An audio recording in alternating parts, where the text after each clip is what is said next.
okay, Commander.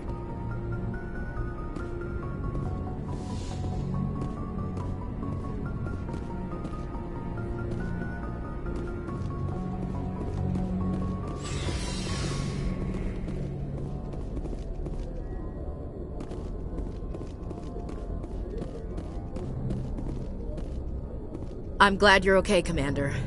The crew could use some good news after what happened to Jenkins.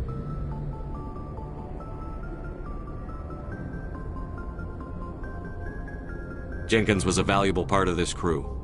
Part of me feels guilty over what happened. If Jenkins was still alive, I might not be here.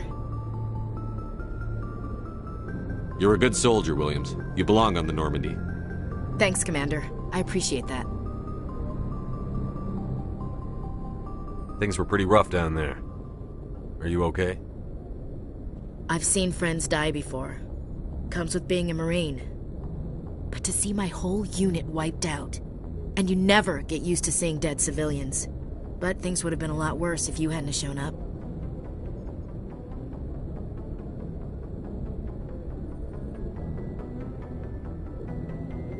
We couldn't have done it without you, Williams. Thanks, Commander. I have to admit, I was a little worried about being assigned to the Normandy. It's nice when someone makes you feel welcome. I think you're gonna fit in here just fine, Williams. Thanks, Commander.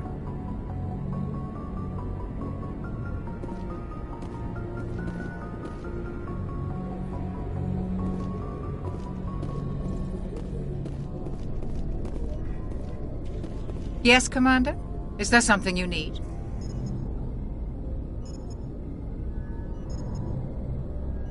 How did you end up serving on an Alliance ship? I enlisted right out of med school. Earth always seemed boring to me. Too safe, too secure. I figured the colonies were teeming with exotic adventure.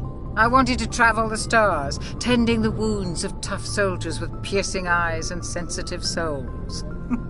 Turns out military life isn't quite as romantic as I'd imagined. But humanity needs the Alliance if we want to keep expanding through the Traverse, and the Alliance always needs good doctors. So I stayed on to do my part. Ever think you made the wrong choice? Sometimes I think about opening a private practice back on Earth, or maybe taking a position at one of the new med centers out in the colonies. But there's something special about working on soldiers. If I left the Alliance now, I'd feel like I was abandoning them.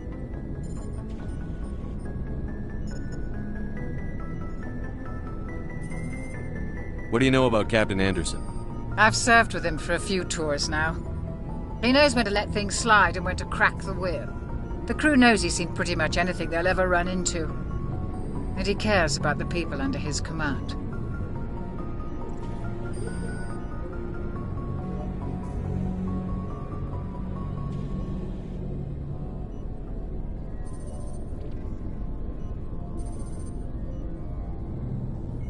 How well do you know the lieutenant?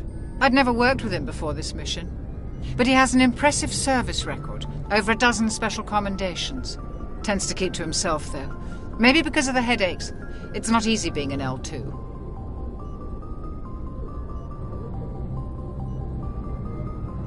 What does that have to do with it? Well, most biotics now use the L3 implants. Lieutenant Alenko was wired with the old L2 configuration. Sometimes there are complications. What kind of complications? Severe mental disabilities, insanity, crippling physical pain. There's a long list of horrific side effects. Caden's lucky. He just gets migraines.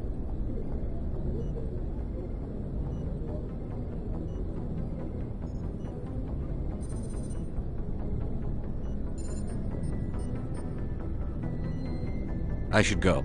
Goodbye, Commander.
Glad to see you're okay, Commander.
Good timing, Commander. I was just about to bring us into the Citadel. See that taxpayer money at work.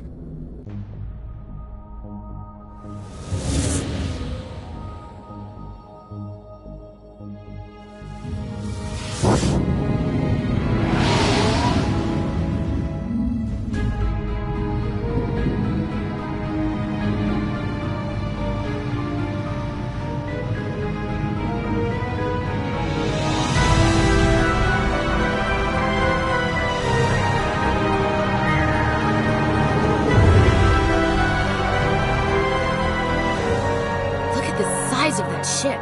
The Ascension, flagship of the Citadel fleet. Well, size isn't everything. Why so touchy, Joker? I'm just saying you need firepower, too. Look at that monster. Its main gun could rip through the barriers in any ship in the Alliance fleet. Good thing it's on our side, then. Citadel Control, this is SSV Normandy, requesting permission to land. Stand by for clearance, Normandy. Clearance granted. You may begin your approach. Transferring you to an Alliance operator. Roger, Alliance Tower. Normandy out. Normandy, this is Alliance Tower. Please proceed to Dock 422.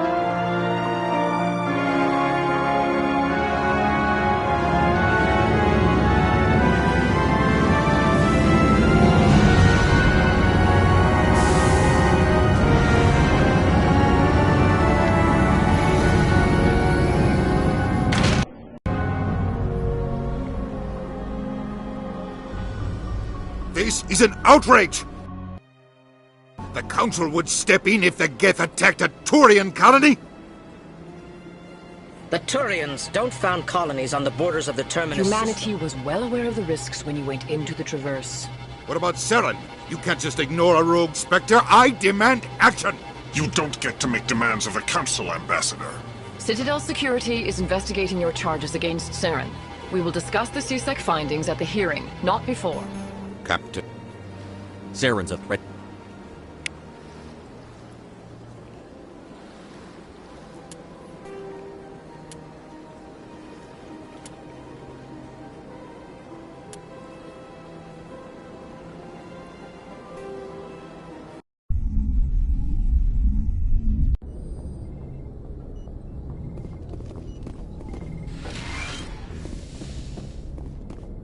Hey, Commander. I'm glad you're okay, Commander. The crew could use some good news after what happened to Jenkins. Jenkins was a valuable part of this crew. Part of me feels guilty over what happened. If Jenkins was still alive, I might not You're be a good here. soldier, Williams. You Thanks, belong. Commander. I appreciate that. Things were pretty rough down there. I've seen friends, and you never get used to seeing dead civilians. But things would have been a lot worse if you hadn't shown up. Couldn't have done it without you, Williams. Thanks, Commander. I have to admit, I was a little worried about being assigned. I think you're gonna fit in here just fine. Thanks, Commander.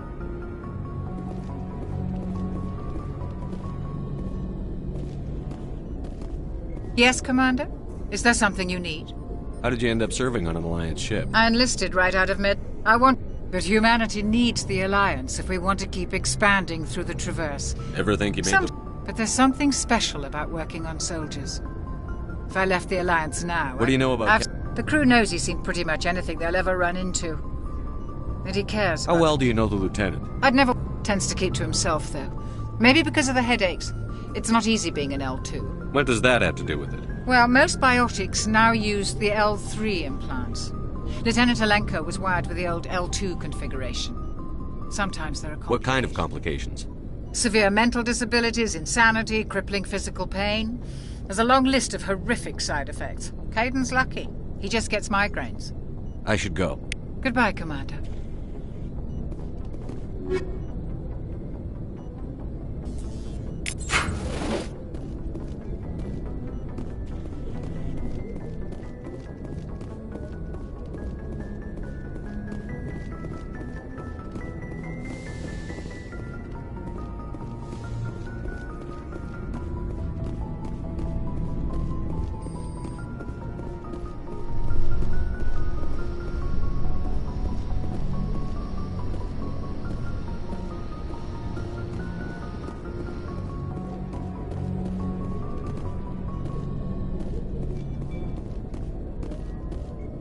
Glad to see you're okay, Commander.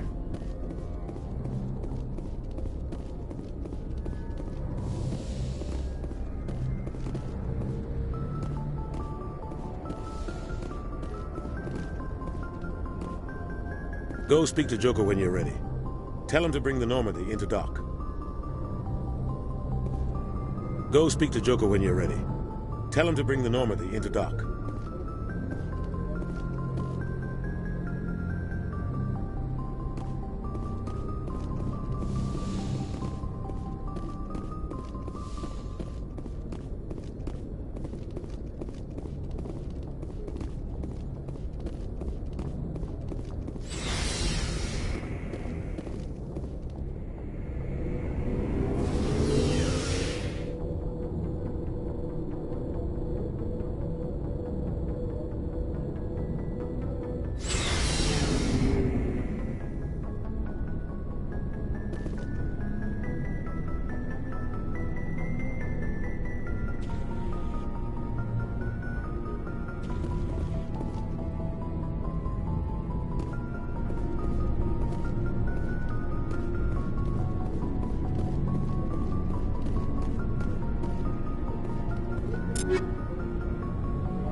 Hey, Commander. Looking for some extra supplies before you head out? What have you got? Whatever you want. Armor, weapons, mods. It's not standard Alliance issue, but that's not necessarily a bad thing. Well, as long as you don't mind paying for it. Why should I pay you for my weapons and armor? My stuff doesn't come from the Alliance. I have to purchase it myself, and it's not cheap. Hell, the licenses alone have set me back more than I'd like. But no licenses, no goods. Without the goods, I'm out of a job. What are licenses? Why do you need them? Manufacturers sell licenses. Each license allows me to buy and sell a certain brand of products. I already have several basic ones, but you'll need to buy more if you want me to bring in different brands. Many of the best licenses are hard to get, but they're well worth the cost if you can find them. What do the different manufacturers offer? There are too many for me to keep track of, but each license will explain what it's good for.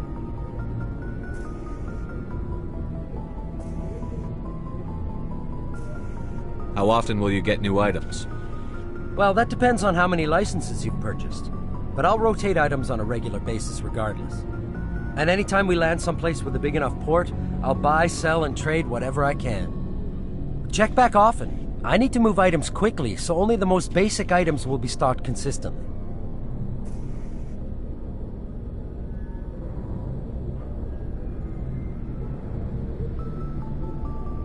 Let's see what you've got. You bet, Commander.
Biotics is the ability of rare individuals to manipulate dark. When subjected to an electrical current, the rare material dubbed Element Zero, or EZO, emits a dark energy field that raises or lowers the mass of all objects within it. This mass effect is used in countless ways, from generating artificial gravity to manufacturing high-strength construction materials. It is most prominently used to enable faster-than-light space travel. EZO is generated when solid matter, such as a planet, is affected by the energy of a star going supernova. The material is common in the asteroid debris that orbits neutron stars and pulsars. These are dangerous places to mine, requiring extensive use of robotics, telepresence, and shielding to survive the incredible radiation from the dead star. Only a few major corporations can afford the setup costs required to work these primary sources. Humanity discovered refined Element Zero at the Prothean Research Station on Mars, allowing them to create mass effect fields and develop FTL travel.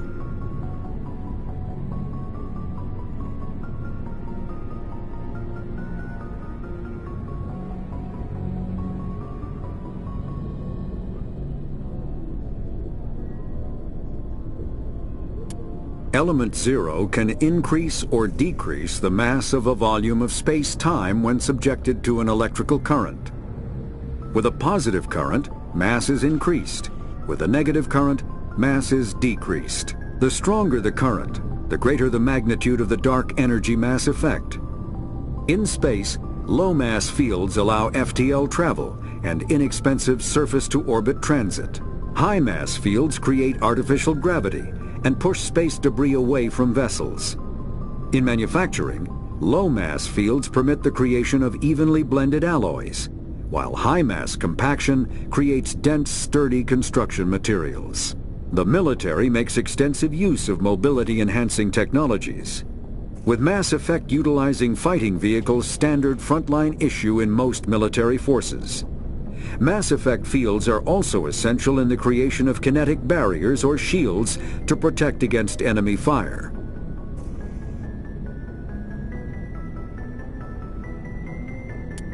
Omni-tools are handheld devices that combine a computer microframe, sensor analysis pack, and manufacturing fabricator.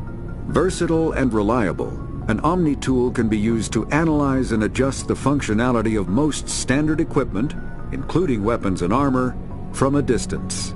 The fabrication module can rapidly assemble small three-dimensional objects from common reusable industrial plastics, ceramics, and light alloys. This allows for field repairs and modifications to most standard items, as well as the reuse of salvaged equipment. Omni-tools are standard issue for soldiers and first-in colonists.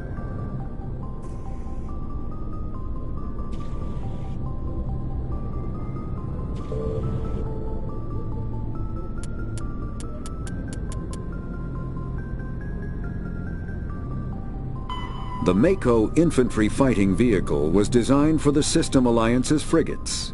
Though the interior is cramped, an M35 is small enough to be carried in the cargo bay and easily deployed on virtually any world. With its turreted 155mm mass accelerator and coaxially mounted machine gun, the Mako can provide a fire team with weapon support as well as mobility. Since Alliance Marines may be required to fight on any world, the Mako is environmentally sealed and equipped with microthrusters for use on low-gravity planetoids.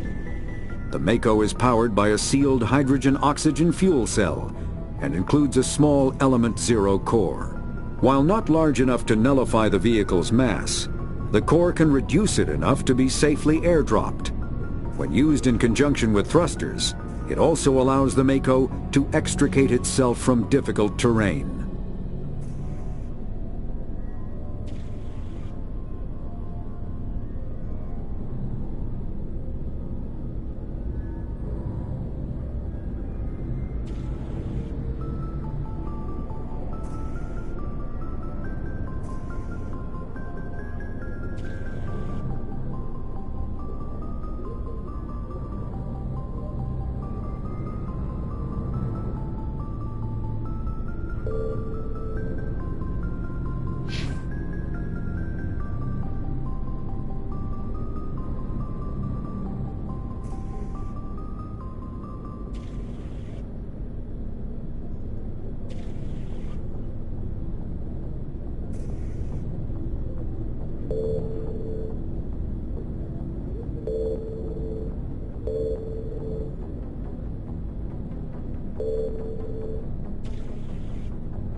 I'm glad you're okay, Commander. Losing Jenkins was hard enough on the crew.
Good timing, Commander. I was just about to bring us into the Citadel. See that taxpayer money at work.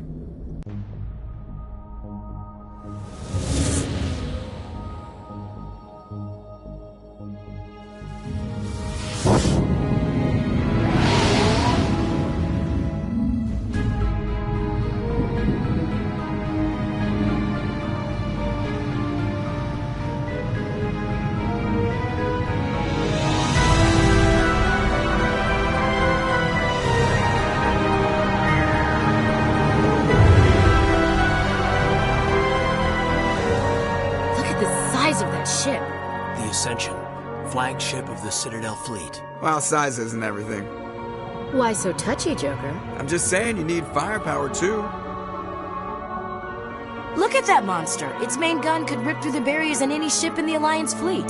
Good thing it's on our side, then. Citadel Control, this is SSV Normandy, requesting permission to land. Stand by for clearance, Normandy. Clearance granted. You may begin your approach. Transferring you to an Alliance operator. Roger, Alliance Tower. Normandy out. Normandy, this is Alliance Tower. Please proceed to Dock 422.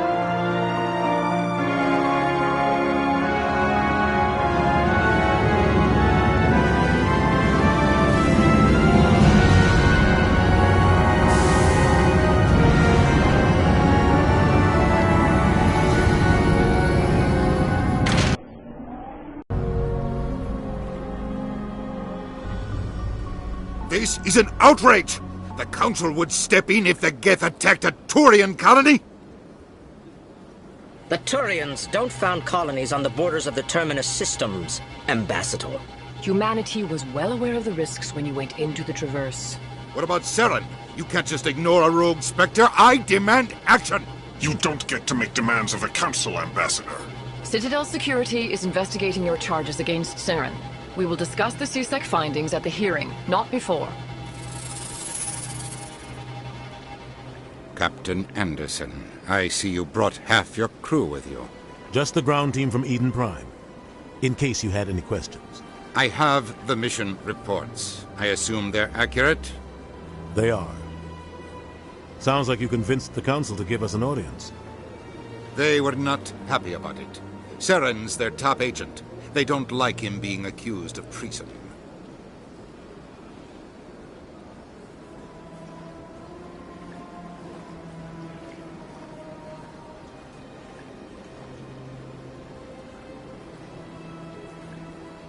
Saren's a threat to every human colony out there. If they don't stop him, I will. Settle down, Commander. You've already done more than enough to jeopardize your candidacy for the Spectres. The mission on Eden Prime was a chance to prove you could get the job done. Instead, Nihilus ended up dead and the beacon was destroyed. That's Saren's fault, not his. Then we better hope the CSEC investigation turns up evidence to support our accusations. Otherwise, the Council might use this as an excuse to keep you out of the Spectres. Come with me, Captain. I want to go over a few things before the hearing. Shepard, you and the others can meet us at the Citadel Tower, top level. I'll make sure you have clearance to get in. And that's why I hate politicians.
The Council is an executive committee composed of representatives from the Asari Republics, the Turian Hierarchy, and the Solarian Union. Though they have no official power over the independent governments of other species, the Council's decisions carry great weight throughout the galaxy.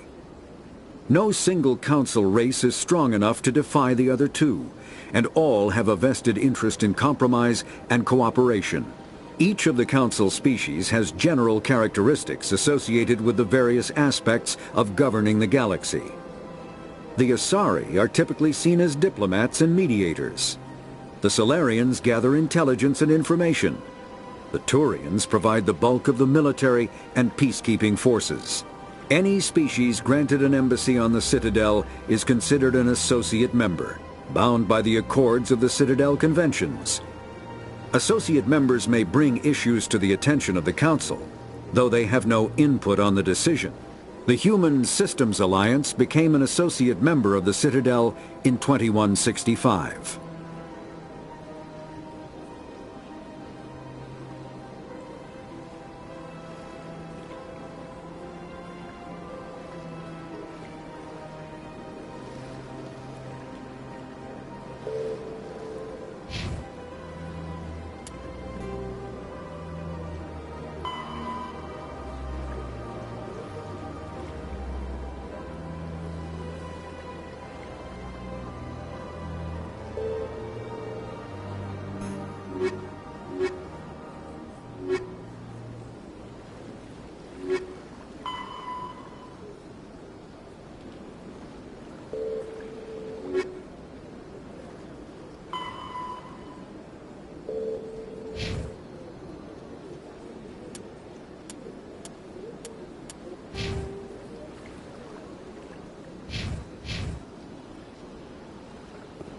I can't tell the aliens from the animals.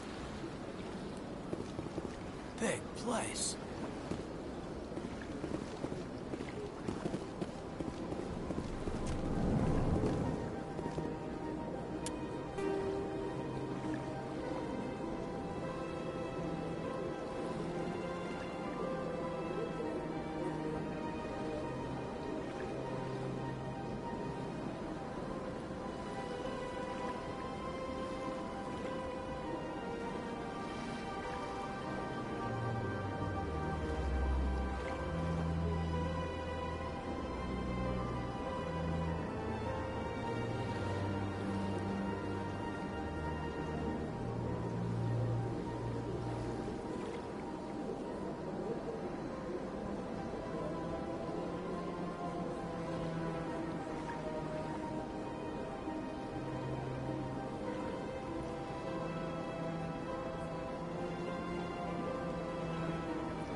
Saying, but these allegations are very serious. I can't just... This is serious. My reputation is at stake. I spoke with the consort in confidence, and her alone, and she betrayed that confidence. All right. I will look into it for you. In the meantime, do not do anything rash.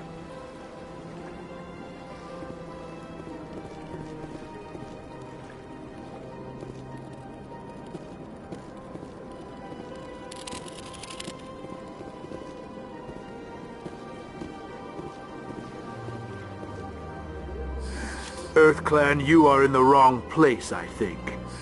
Your ambassador is next door in the large office.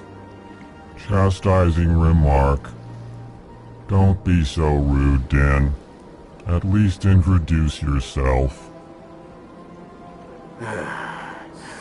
I am Din Korlak, Volus ambassador.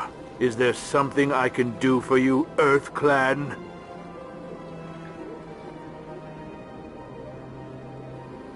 What is this place? You are in the embassy for the Volus and the Elcor. Your ambassador is next door, in his own office.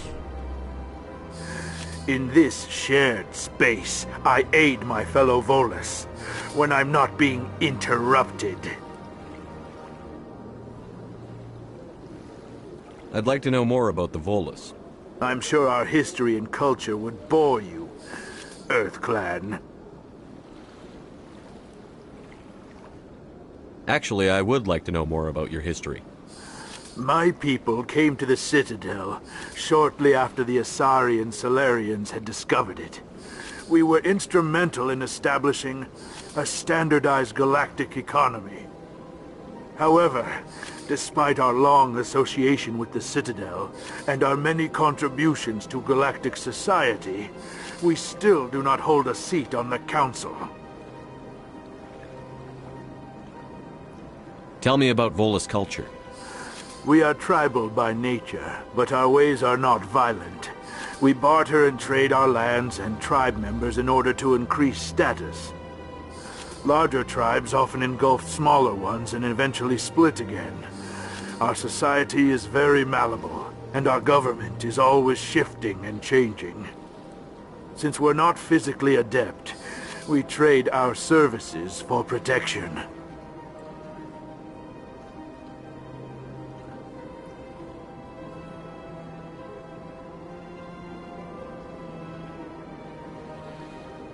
What is it you do here? I look out for the best interests of the Volus people. No easy task considering how often we are overlooked by the Council. Chastising rebuke, Din. The Council favors your species greatly. You are naive. The EarthClan will be invited to the Council long before our species will. Why aren't the Volus or Elcor part of the Council? All species must prove themselves before they join the Council. All but the EarthClans, it would seem. Dismissive. Ignore the Volus ambassador, human. He is incorrect in his assessment. Really? How long have we been waiting? How long do you think we'll continue to wait? Bah, this talk is wasted on the humans.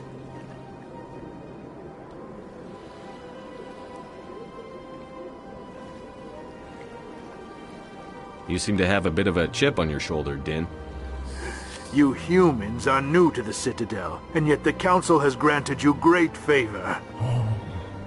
Chastising rebuke, Din. Your species has always been granted many concessions. Volus territory has expanded tenfold since coming to the Citadel. Details. We still have no real say in the decisions that affect Citadel space.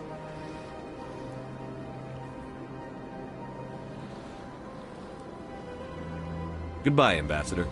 Yes, yes. Good day, EarthClan.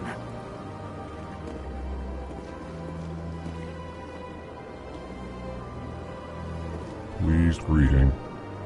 Human, it is always good to see your kind. I am Ambassador Kalen. Genuine query. Is there something I can do for you this day?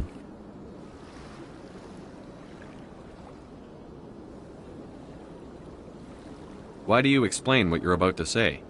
Our people communicate less through words and more through scent and slight movements. Plainly, we discovered our vocal expression was not enough to convey the feelings of our conversations to other species. Why do you bother, Kalen? These EarthClan don't really care about our ways. Remorseful response, Din. You don't truly believe that, and if you do, I am very sorry for you.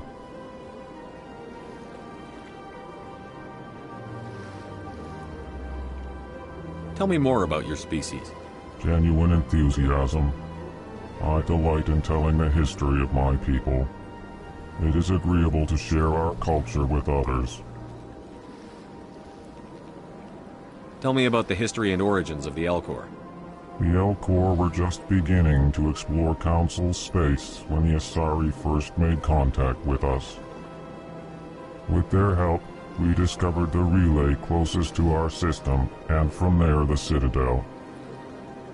Proudly, within one lifetime we established a regular route to the Citadel, and quickly became one of the more active species living on this great station.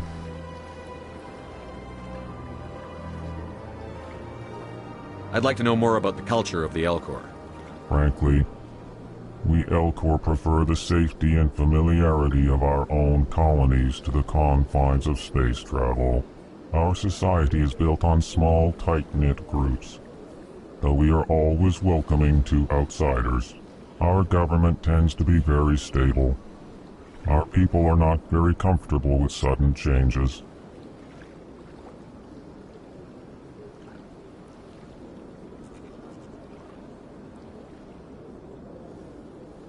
What do you do here? Modestly, I work to bring the problems and the requests of the Elcor groups to the attention of the Council. Ha! They only give us these positions to keep us quiet. The Council doesn't care about our races. Chastising rebuke. Your tone is inappropriate, Din. This human is not to blame for your malcontent or your misconceived suspicions.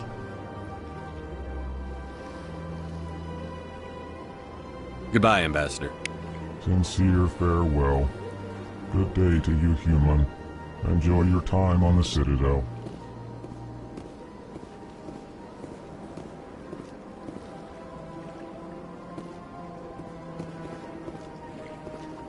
Hello there, human. Sincere apology, but I am here on business and cannot be distracted right now. You seem distressed. Is there something I can do to help? Alarmed response. You overheard that, did you?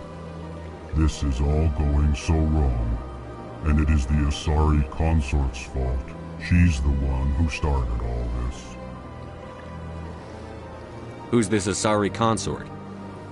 Curious, you have not heard. You must be new to the Citadel. Everyone knows Sha'ira, the consort. I cannot speak more about this problem. It is too sensitive. Suffice it to say, she has compromised my authority as a diplomat. Where can I find this Asari consort? She is across the bridge from here. Her offices are easy enough to spot. Good day, human.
Good day, Commander. The human ambassador is up the stairs, first room on the right.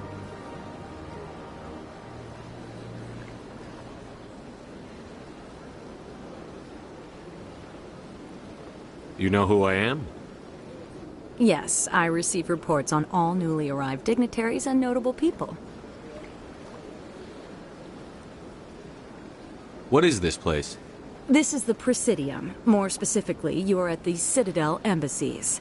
If you have more questions, please access Avina. What's that? Oh, Avina is the virtual guide for the Citadel. Feel free to access the terminal yourself. What is this place? This is the Presidium. More specific. If you have more questions, please access Avina. What is this place? This is the Presidium. If you have more questions, I should be going now. Have a pleasant day. Is there something else I can help you with, Commander? What's your name? What do you do here? My name is Safiria. I'm the administrative assistant for the embassies. You seem to be distracted.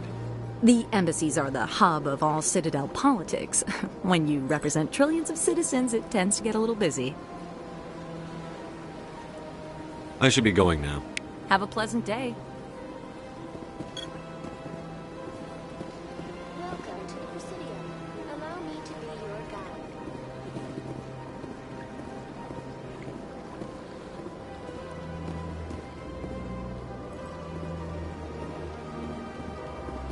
Welcome to the Presidium.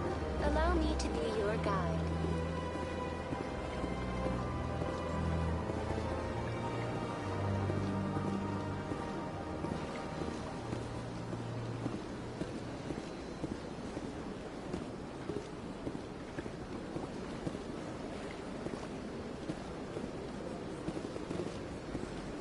Greetings and welcome to the Presidium. My name is Avina, and I am pleased to be your virtual guide throughout this level of the Citadel space station.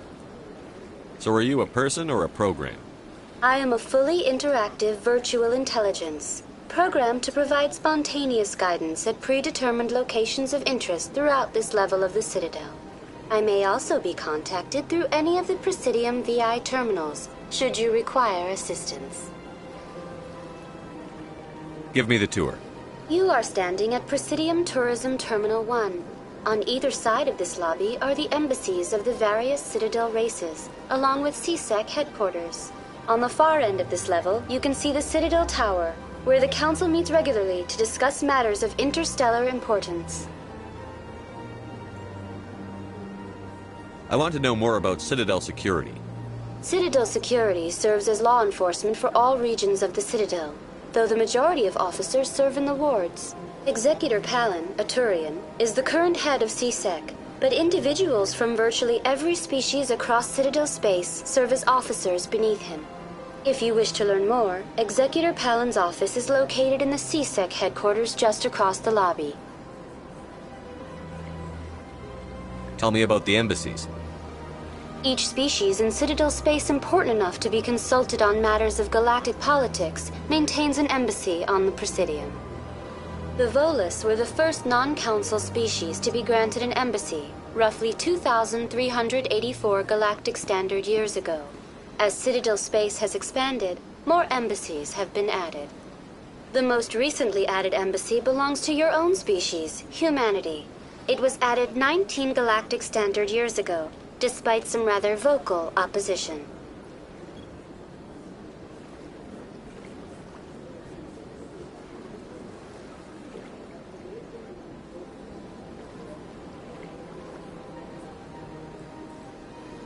Why were people trying to keep my species out? Some species felt humanity was given preferential treatment. It often takes a century or more before a new species is granted an embassy. The Council gave a great deal of thought to this matter. In the end, they decided humanity's impact on Citadel space was significant enough to warrant an embassy.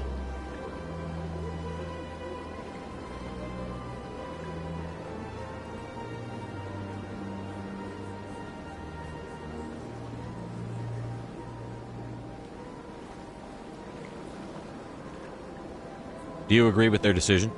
I am not programmed to make that kind of qualified judgment. My code is limited to information and simple interaction simulations.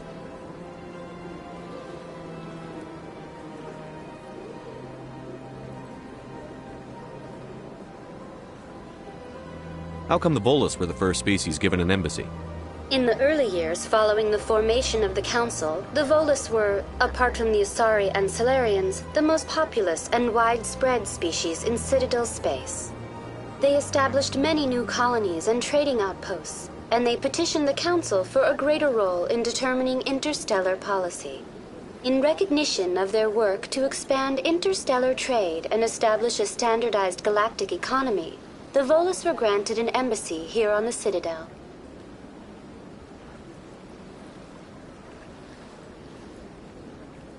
Do you know anything about Spectres? The term Spectre is derived from the branch of Special Tactics and Reconnaissance. Each Spectre agent is handpicked by the Council. Their primary role is preserving galactic stability and resolving volatile situations that cannot be handled through normal political channels. In this role, they are granted extraterritorial rights and jurisdictions. Spectres answer to no law or authority except the Council itself.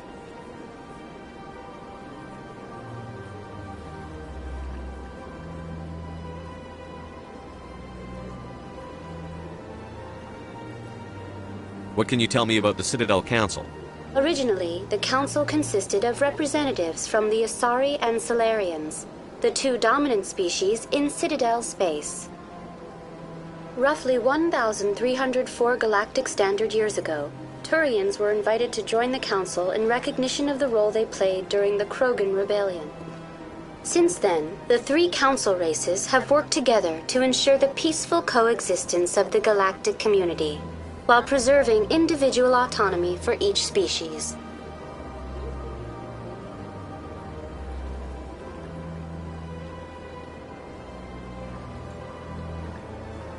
It can't be as simple as that.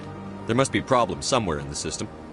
I am not programmed to make that kind of qualified judgment. My code is limited to information and simple interaction simulations. Goodbye. Goodbye, and thank you for using Avina. Please enjoy your visit to the Citadel.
I can't believe I landed a job here. This place is fantastic.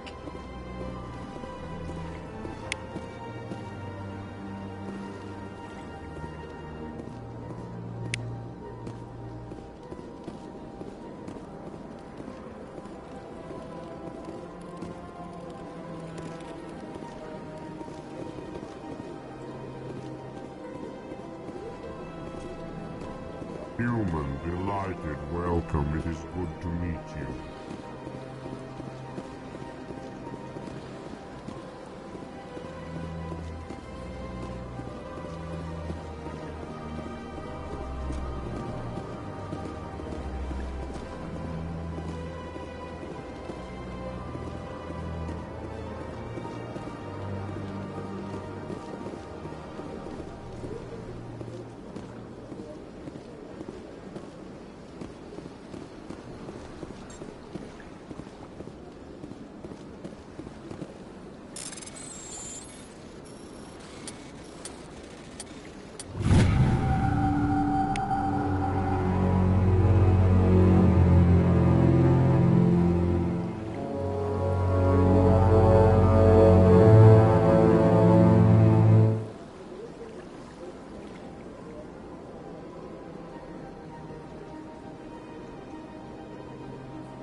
Commander Shepard, I didn't expect to see you here.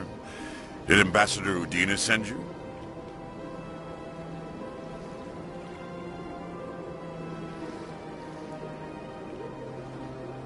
Have we met before? No, but I know you well enough. I'm Executor Palin, head of CSEC. It's my job to know when someone like you arrives on the Citadel. Was there something you needed, Commander?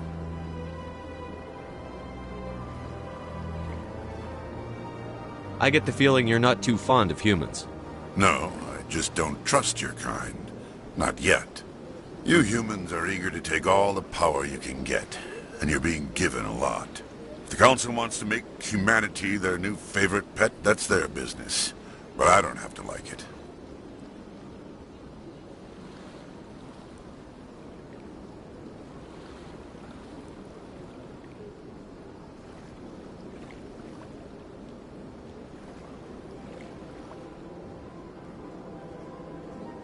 The Council treats us like second-class citizens. We have to fight for everything we get. Good. Then fight for it. But don't expect the rest of us to just sit back and let you take it. I'm a busy man, Commander. Are we done here?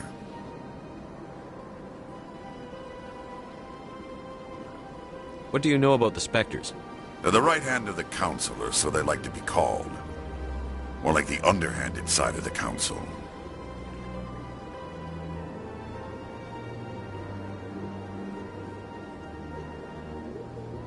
What do you have against the Spectres?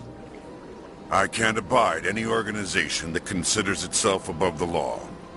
Especially when it's left up to each individual Spectre to decide when and how to bend the rules.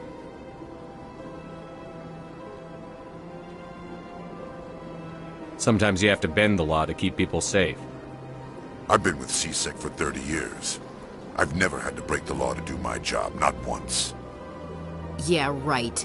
You expect us to believe none of your officers are corrupt? There are over 200,000 CSEC agents. Some of them are going to be bad. But we don't turn a blind eye to corruption like the Spectres do. We do our best to find and punish any officer who breaks the law. Spectres. They'll never come under that kind of scrutiny.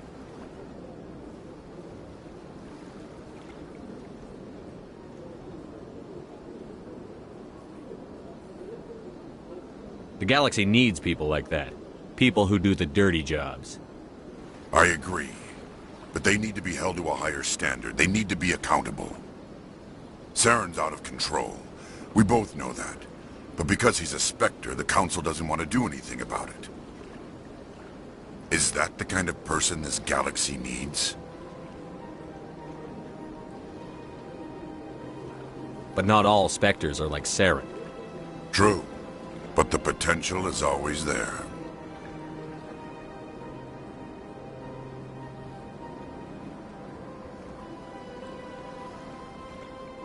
Tell me about CSEC. CSEC provides necessary police and security services throughout the Citadel. We're a civilian government agency, though many of our members have had military training. Of course, as the CSEC representative to the Council, I spend most of my time liaising between the two.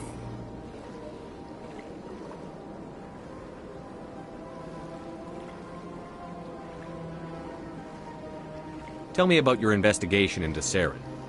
Sorry, Commander. I don't make a habit of giving out details about ongoing investigations.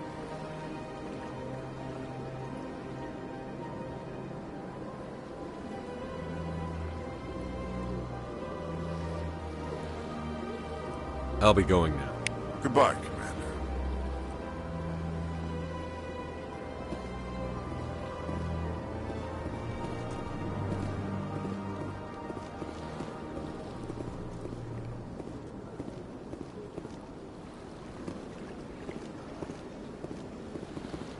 This place seems strange. Wish there were more humans around.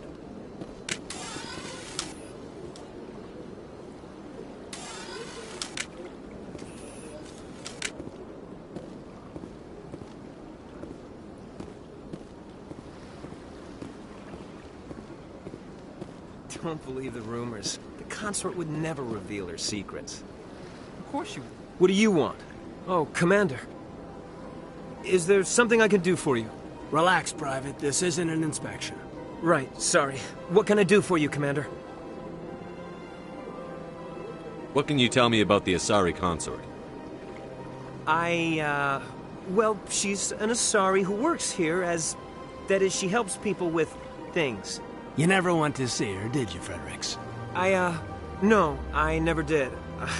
I couldn't afford it. It costs half a year's credits just to go in and talk to her.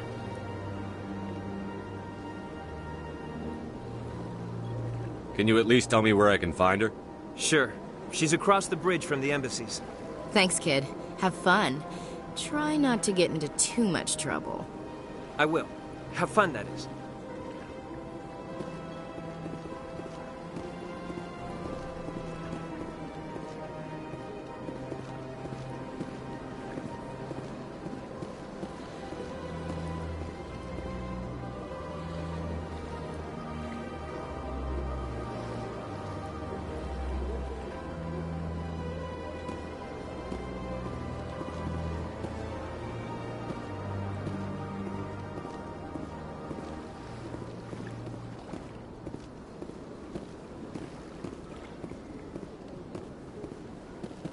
I don't have time to talk now. I'm very busy.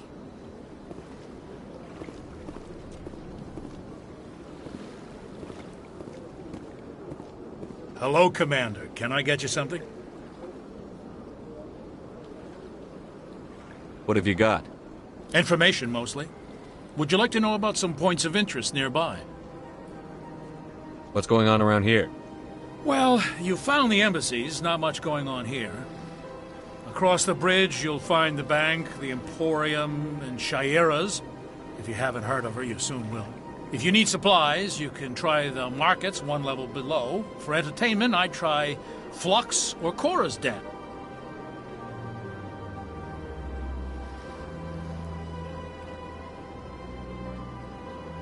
What is Shaira's? The consort? She entertains clients who can afford her services. Most of the diplomats and ambassadors have visited her at one time or another. She's a very powerful woman, but also very respected. Tell me about Flux and Cora's Den. Well, Flux has gambling and dancing, certainly more lively than this place. Cora's Den, on the other hand, well, let's just say it's livelier and deadlier, all at the same time.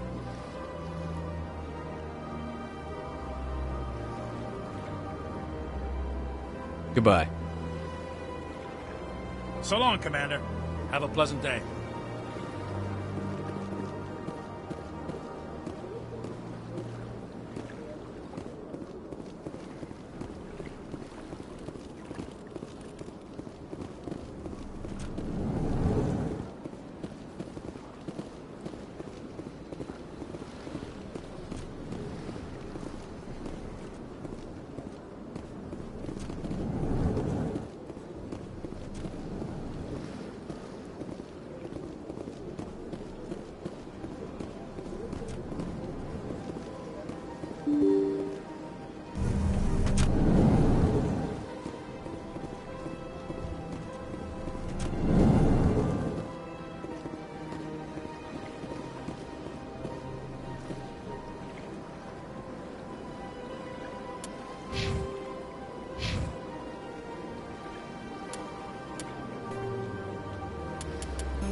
The Asari were the first species to discover the Citadel. When the Solarians arrived, it was the Asari who proposed the establishment of the Citadel Council to maintain peace throughout the galaxy. Since then, the Asari have served as the mediators and centrists of the Council. An all-female race, the Asari reproduce through a form of parthenogenesis. They can attune their nervous system to that of another individual of any gender and of any species to reproduce. This capability has led to the unseemly and inaccurate rumors about Asari promiscuity. Asari can live for over 1,000 years, passing through 3 stages of life. In the maiden stage, they wander restlessly, seeking new knowledge and experience. When the matron stage begins, they meld with interesting partners to produce their offspring. This ends when they reach the matriarch stage, where they assume the roles of leaders and counselors.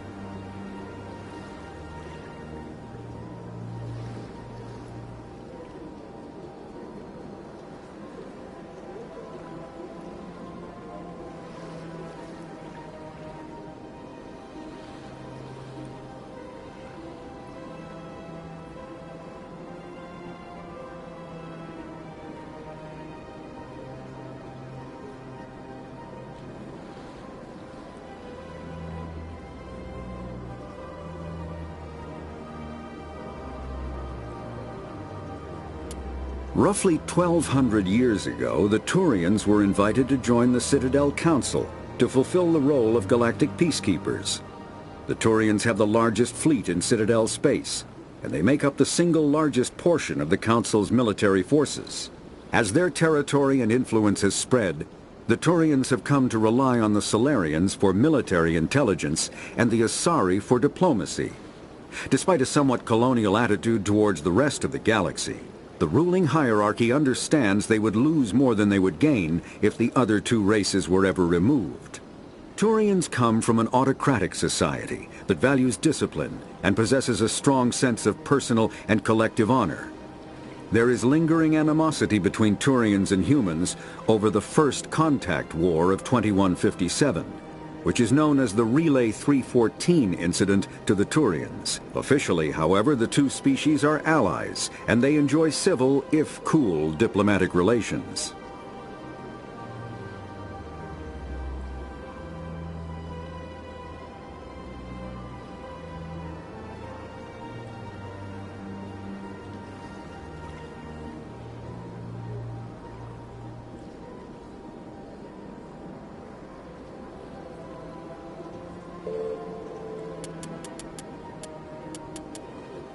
The Volus are a member the The Elcor are a Citadel species native to the high-gravity world Dakuna. They are massive creatures, standing on 4 muscular legs for increased stability. Elcor move slowly, an evolved response to an environment where a fall can be lethal. This has colored their psychology, making them deliberate and conservative. Elcor's speech is ponderous and monotone. Among themselves, scent, slight movements, and subvocalized infrasound convey shades of meaning that make a human smile seem as subtle as a fireworks display. Since their subtlety can lead to misunderstandings with other species, the Elcor often go out of their way to clarify when they are being sarcastic, amused, or angry. Dakuna's high gravity impedes mountain formation. Most of the world consists of flat, open plains, which prehistoric Elcor wandered across in small family bands. Modern Elcor still prefer open sky, and can become restless and uncomfortable on long starship journeys.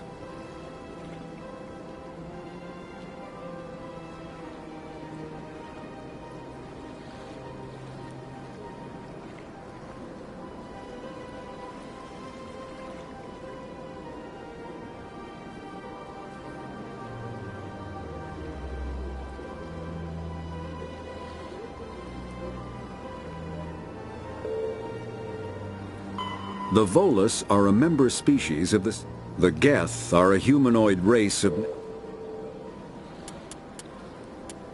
Biotics is the ability of rare individuals to manipulate... A virtual intelligence is an advanced form of user interface software. VIs use a variety of methods to simulate natural conversation, including... Biotics is the ability of...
was rearranged 5 times now. 5 times? Why? What do they want? How should I know? It's not like...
Welcome. I am Naylina.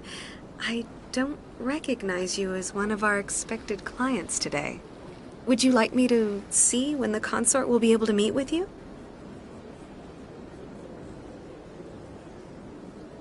Can't I just go in? I'm afraid not. Yeah, you must understand there are many who seek the consort services. But if you wish to leave your name, she'll make every effort to meet with you.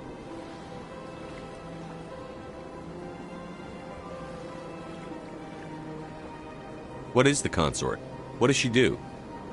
It's difficult to explain.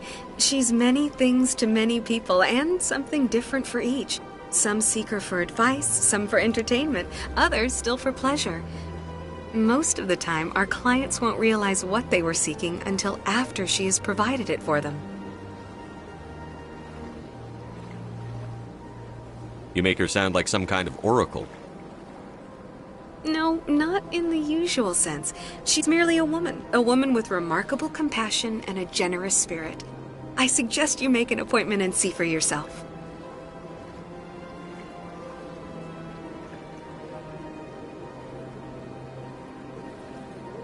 What do you do here, Naylina? I'm one of the consort's acolytes. Many of the people here today will not see the consort, but they expect to be attended to just the same. It's our job to ensure that they leave contented. What exactly do you attend to? Well, each acolyte has her unique abilities. Some soothe with song, others with conversation. As much as possible, we seek to match the needs of our clients to the skills of our acolytes. My specialty is touch. My fingertips can find every tension point in your body and relieve it.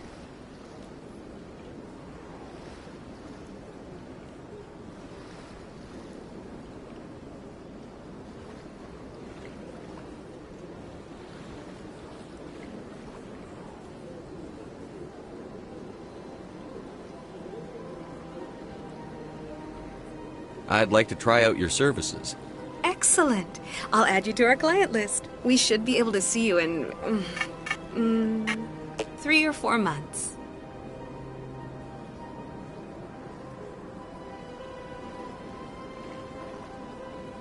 Nobody's worth that much of a wait.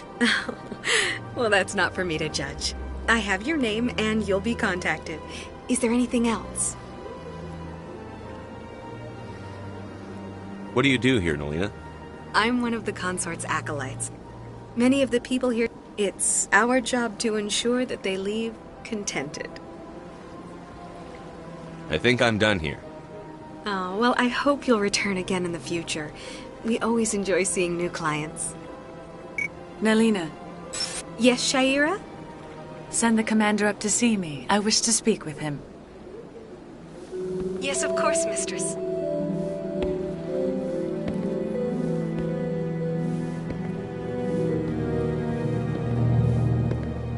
Huh. It appears the consort has taken notice of you. She'd like to meet with you now. What does she want to see me for? I don't know. You'll have to ask her yourself. Just head upstairs. She'll be waiting for you.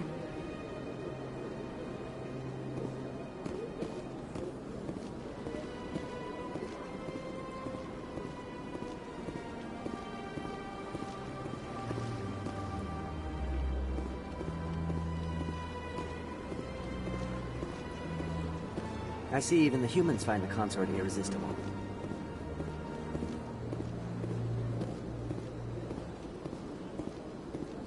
This is my first time.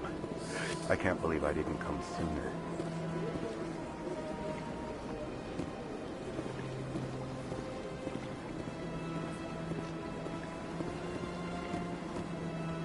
You're with the Alliance?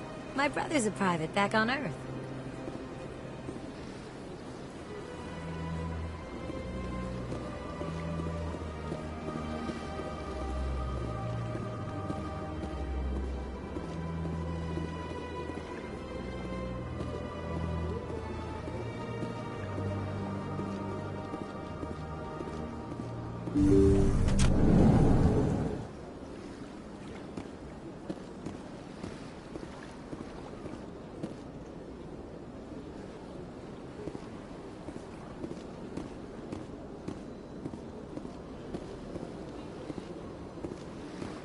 That is close enough, Commander. I've heard a great many things about you since your arrival here in our citadel.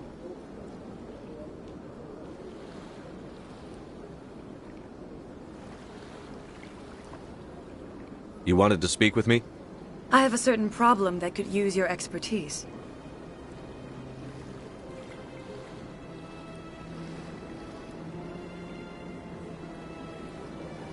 Tell me about this problem you're having.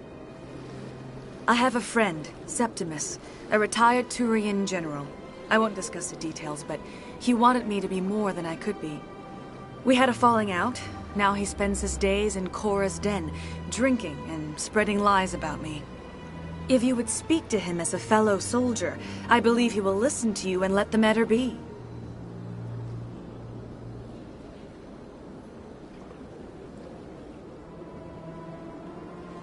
What happened between you? I respect his privacy too much to go into the details. If he wishes to tell you what happened, that is his prerogative. I don't make any promises, but I'll see what I can do. Thank you, Commander. That is all I can ask. Appeal to his sense of honor.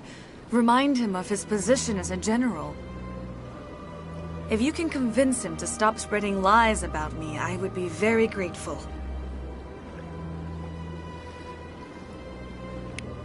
Now I must ask you to take your leave. I have many clients waiting to see me. Please, Commander. I ask that you return to me only after you have spoken with Septimus.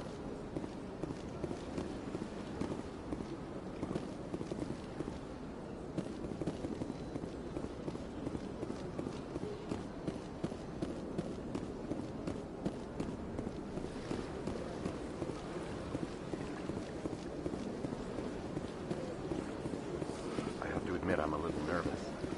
That's understandable. And you're a little unsure what to expect at first.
Welcome to Presidium Tourism Terminal 3. Here in the financial district, a number of businesses offer various goods and services to their exclusive clientele. The statue you see before you was commissioned to honor the Krogan soldiers who gave their lives to protect Citadel space during the Rachni Wars. In the aftermath of the Krogan rebellions, several embassies petitioned to have the statue removed. However, this motion was eventually quashed by the Council.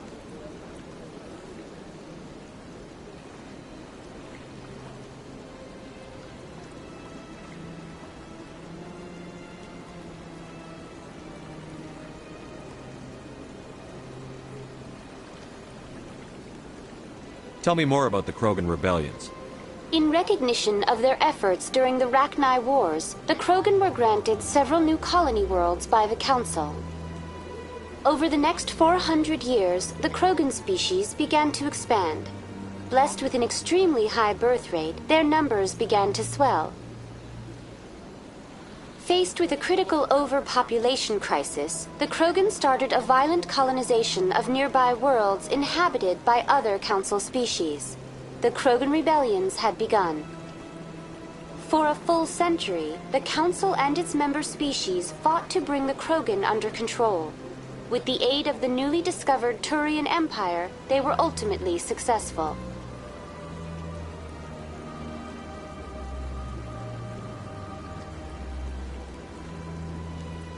You needed the Krogan to stop the Rachni, then you needed the Turians to stop the Krogan.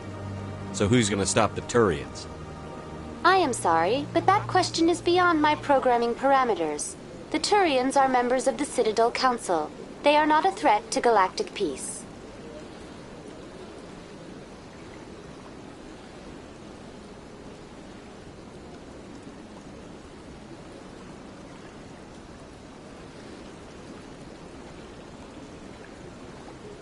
Why did the Council fight so hard to keep the statue? The Krogan were instrumental in saving the galaxy from the Rachni threat. The Council believed this historical fact should not be forgotten. The Council also hoped that preserving the memorial would improve diplomatic relations with the Krogan and bring about a peaceful resolution to the rebellions. Unfortunately, the Krogan refused to negotiate and only surrendered after their population and homeworlds had been ravaged by the Turians.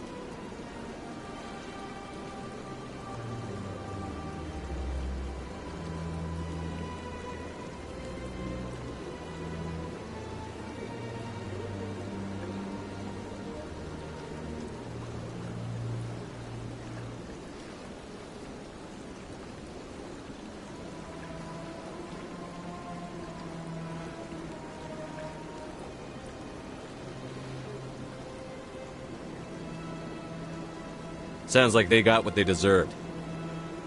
I am sorry, but a value judgment of that nature goes beyond my programming.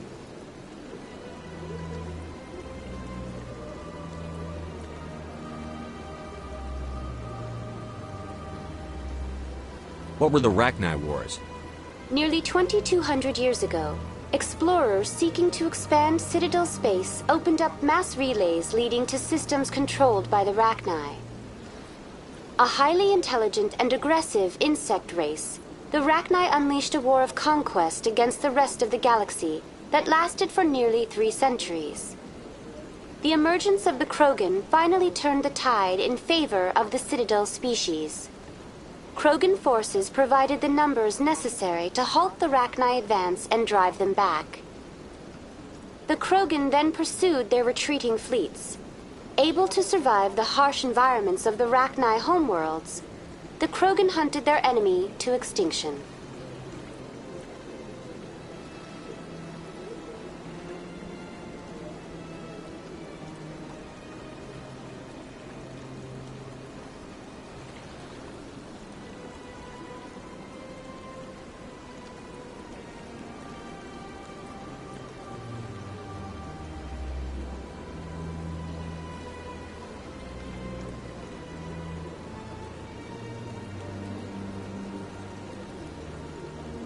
Was it really necessary to wipe them out? I am sorry, but a value judgment of that nature goes beyond my programming.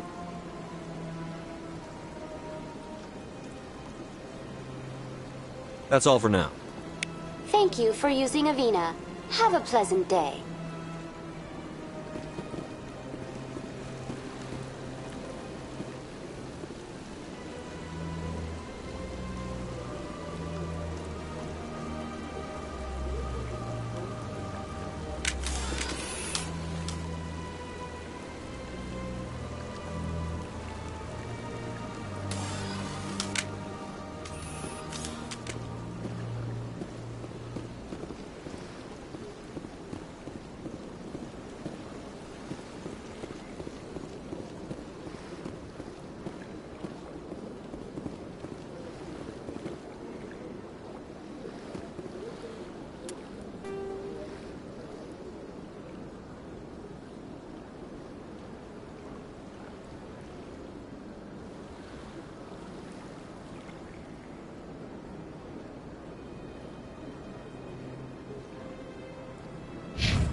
Ah, human.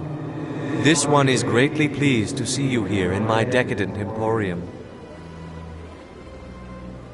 Who are you? This one's face name is Delaninder, though many in this place simply refer to it as Delan. Please take time to examine the fine goods it has for purchase, all of great worth.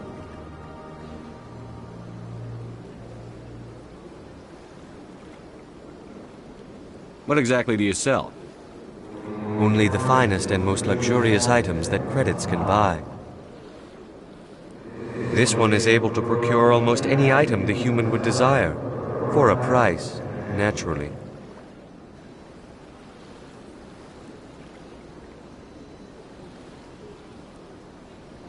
Why do you refer to yourself as this one and it? For the same reason that humans are so inquisitive. It is part of our culture. Specifically, Hanar only refer to themselves in the first person with family or intimates. And we rarely do so with other species. It is just our way. Who are you? This one's face name is Delaninder, though many in this place simply refer to it as Delan. Please take time to examine the fine goods it has for purchase, all of great worth. Show me your items. Oh, this one is pleased to do so, human. You will not be disappointed.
Commander, it is good to see you again.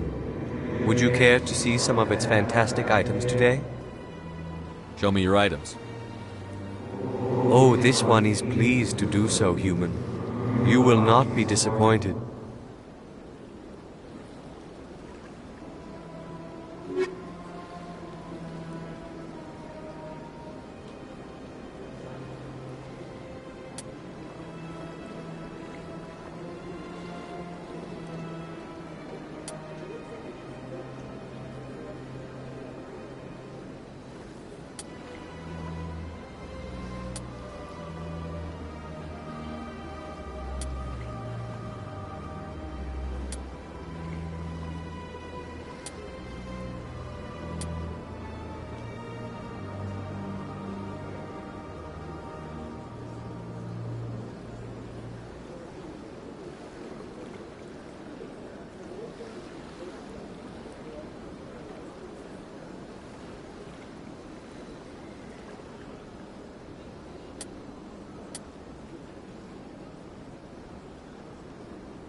What's this? One of the Earth Clan. Ah, a very famous one, yes? You are the one called Shepherd. The tale of how you survived the great tragedy on Akuz is truly remarkable. I am amazed each time I hear it.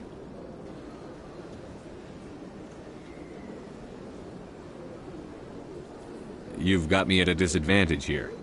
Forgive me, Earth Clan. My name is Barla Vaughn. My job makes it necessary for me to keep informed. I am a financial advisor to many important clients here on the Citadel. When someone as important as yourself arrives on the station, I take notice.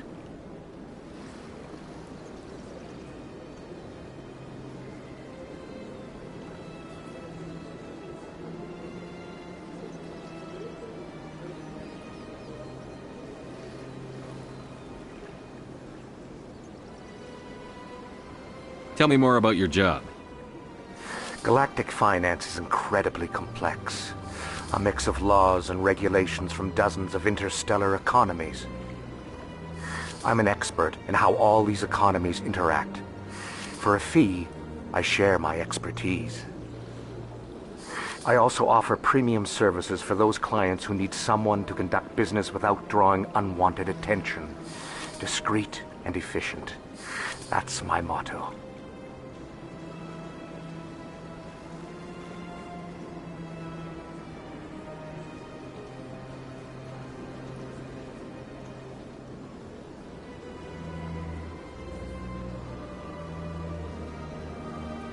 Sounds pretty shady.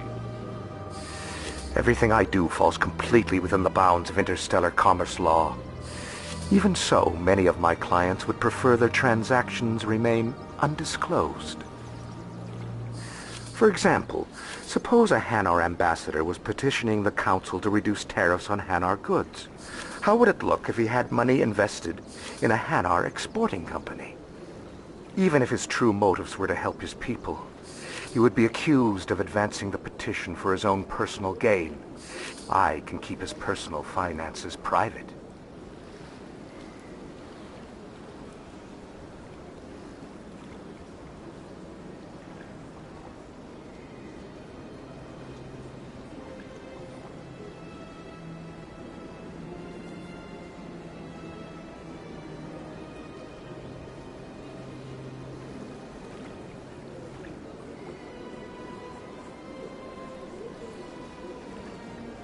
Still sounds shady to me.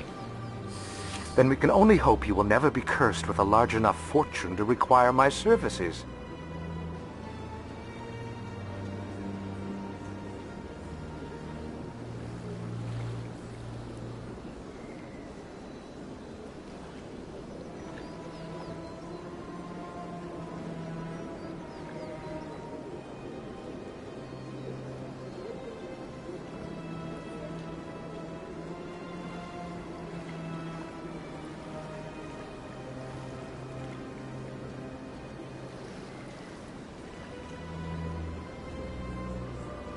What's it like living here on the Citadel? The station is without a doubt the greatest wonder in the galaxy. It is a technological marvel, but its true splendor goes much deeper than the hull and engines. From the Presidium to the wards, the entire station is a testament to the success of the Council. All the species of Citadel spaced together in a single strong community.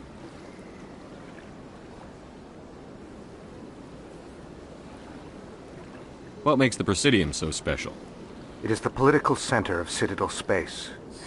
80% of all intelligent species in the known galaxy acknowledge the Council's authority on interstellar matters. But only the most powerful and influential species have embassies here on the Presidium. This level of the station is reserved for the elite, Shepard. People like us.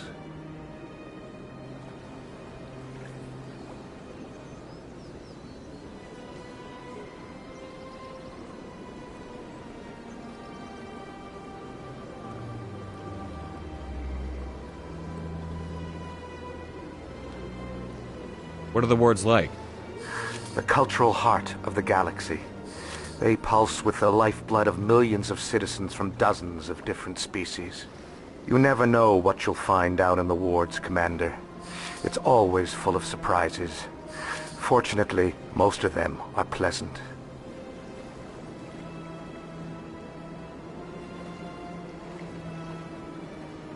I should go.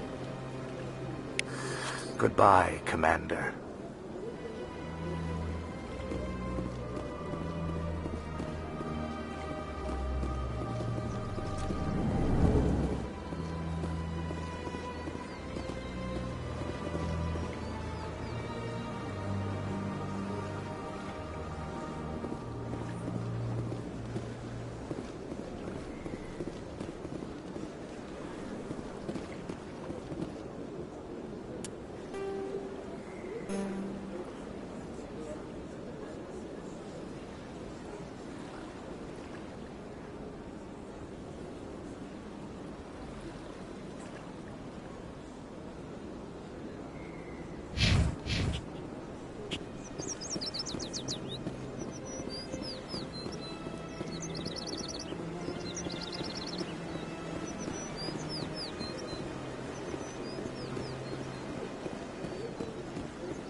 Look at that bug thing over there. What's it doing? Please do not disturb the keepers. Welcome to Presidium Tourism Terminal 2. You are standing near the base of the Citadel Tower, one of the Presidium's most recognizable and important structures. Behind me is the spectacular Relay Monument, a scale model representation of a Prothean mass relay. To your left is one of the keepers, the enigmatic caretakers of the Citadel, working on a control panel. You may see keepers involved in various tasks throughout all levels of the Citadel. We ask that you do not interfere with them in any way. The keepers are essential to the smooth operation of the Citadel. Obstructing their daily work will result in harsh penalties, including incarceration and rehabilitation.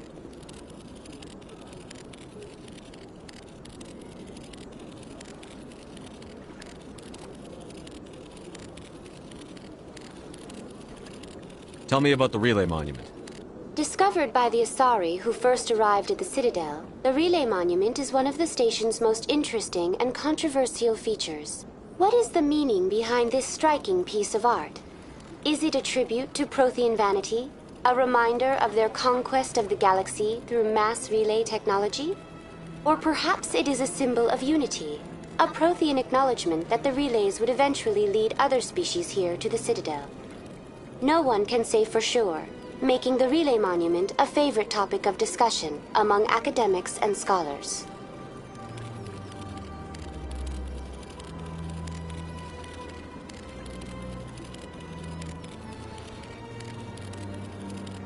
That's all for now. Thank you for using Avina.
Have a pleasant day.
Welcome to Presidium Tourism Terminal 2.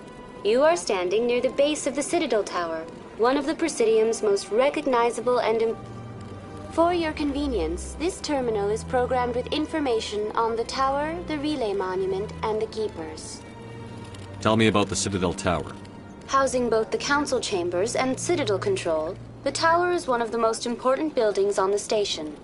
Access to these areas is restricted to those with the appropriate clearance.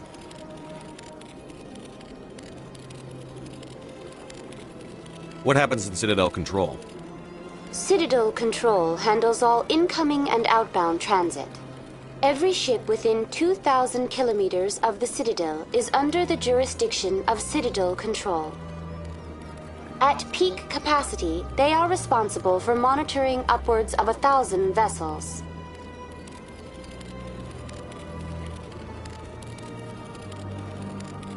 Tell me about the Citadel Tower. Housing both the Access to these areas is restricted to those with the appropriate clearance. I'd like to hear more about the council chambers. The business of the Council, which often has far-reaching effects on the galactic community, is conducted in a room at the apex of the Citadel Tower. The Council chambers themselves are truly a magnificent sight to behold, though few get to experience the view in person. Typically, only the councilors, ambassadors, and high-ranking officials, along with various support staff, are allowed access.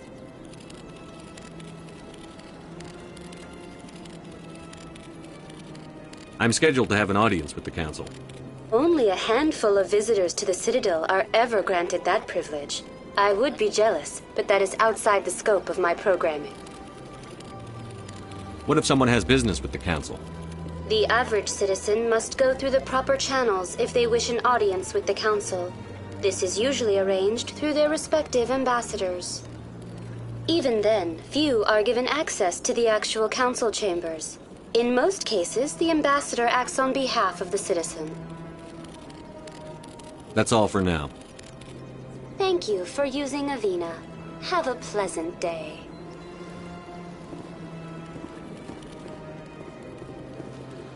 Please do not disturb the keepers.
50,000 years ago, the Protheans were the only spacefaring species. Though now extinct, the Rachni once threatened every species in Citadel space. Over 2,000 years ago, explorers foolishly opened a mass relay to a previously unknown system and encountered something never seen before or since, a species of spacefaring insects guided by a hive mind intelligence. Unfortunately, the Rachni were not peaceful, and the galaxy was plunged into a series of conflicts known as the Rachni Wars. Attempts to negotiate were futile, as it was impossible to make contact with the hive queens that guided the race from beneath the surface of their toxic home world. The emergence of the Krogan ended the Rachni Wars. Bred to survive the harshest environments, the Krogan were able to strike at the queens in their lairs and reclaim conquered Council worlds. But when Krogan fleets pressed them back to their homeworld, the Rachni refused to surrender, and the Krogan eradicated them from the galaxy.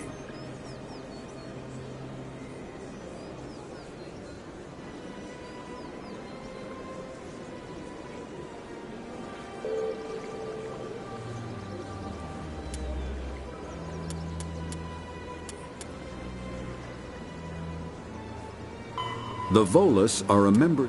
The Geth are a humanoid race of network. The Hanar are a Citadel species known for excessive politeness. They speak with scrupulous precision and take offense at improper language. Hanar that expect to deal with other species take special courses to help them unlearn their tendency to take offense at improper speech. All Hanar have two names. The face name is known to the world. The soul name is kept for use among close friends and relations. Hanar never refer to themselves in the first person in conversation with someone they know on a face name basis. To do so is considered egotistical, so instead they refer to themselves as this one, or the impersonal it. Their homeworld, Kaje, has 90% ocean cover and orbits an energetic white star, resulting in a permanent blanket of cloud. Due to the presence of Prothean ruins on the world, many Hanar worship them, and Hanar myths often speak of an elder race that civilized them by teaching them language.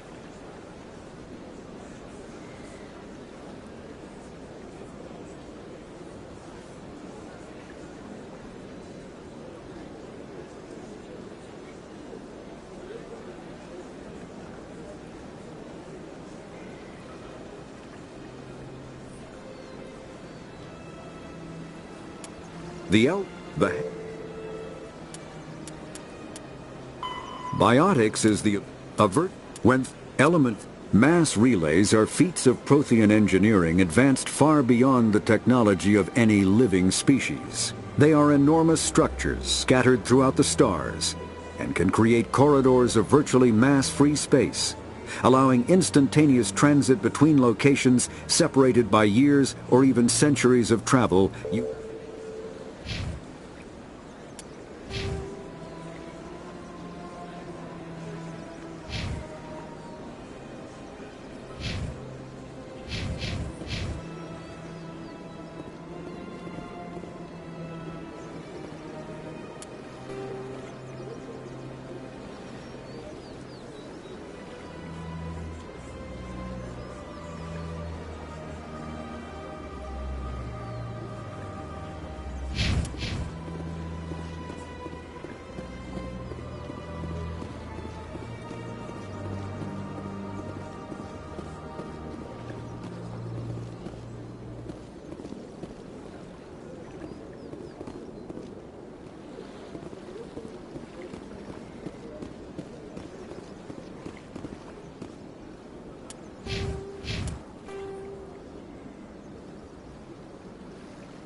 The Council isn't going to ask me any questions, are they? I doubt it. We've made our reports. Now we just have to trust Ambassador Udina. No, we don't, sir.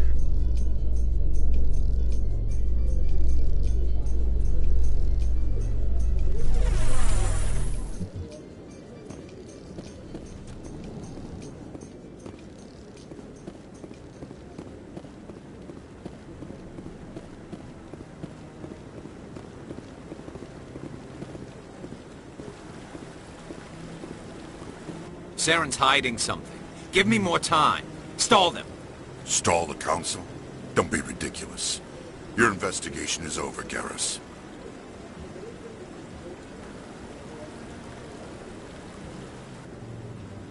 Commander Shepard, Garrus Vicarian. I was the officer in charge of the C-Sec investigation into Saren.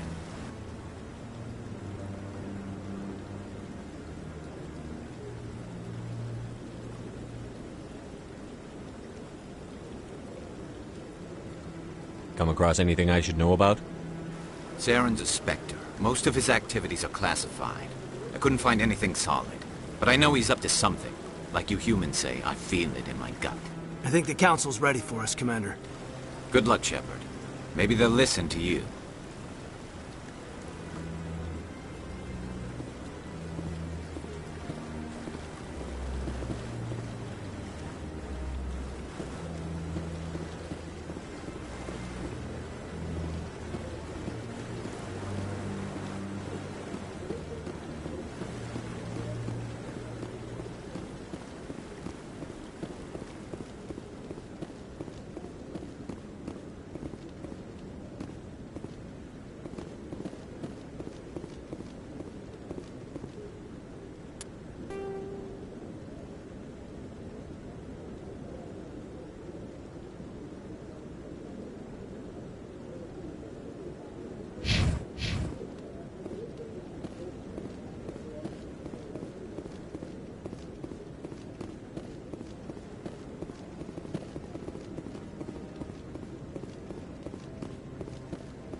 I'm waiting to speak with one of the Councilor's assistants.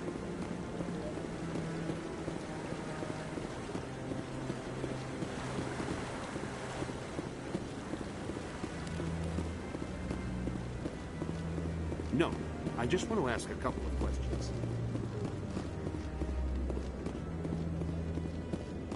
The hearing's already started. Come on.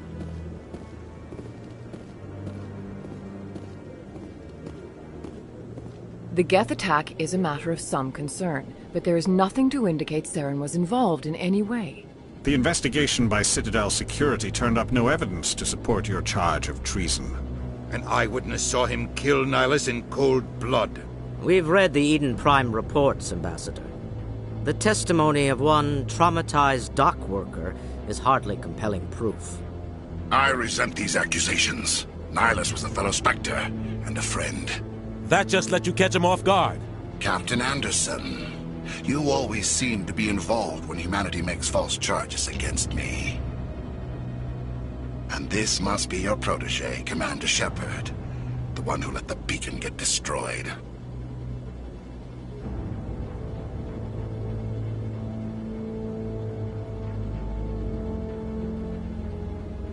You're the one who destroyed the beacon. Then you tried to cover it up. Shift the blame to cover your own failures. Just like Captain Anderson. He's taught you well. But what can you expect from a human?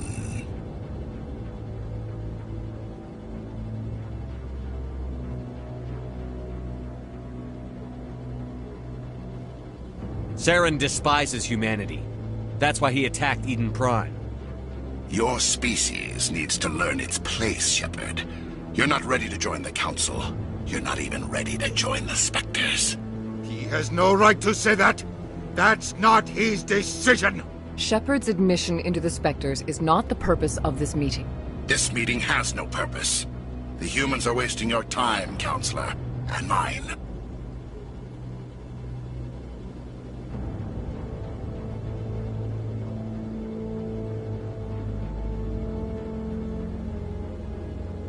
Saren's hiding behind his position as a Spectre. You need to open your eyes. What we need is evidence. So far, we've seen nothing. There is still one outstanding issue. Commander Shepard's vision. It may have been triggered by the beacon. Are we allowing dreams into evidence now? How can I defend my innocence against this kind of testimony? I agree. Our judgment must be based on facts and evidence, not wild imaginings and reckless speculation. Do you have anything else to add, Commander Shepard?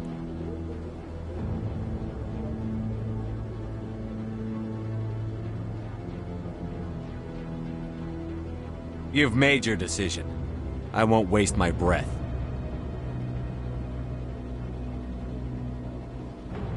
The Council has found no evidence of any connection between Saren and the Geth. Ambassador, your petition to have him disbarred from the Spectres is denied. I'm glad to see justice was served. This meeting is adjourned.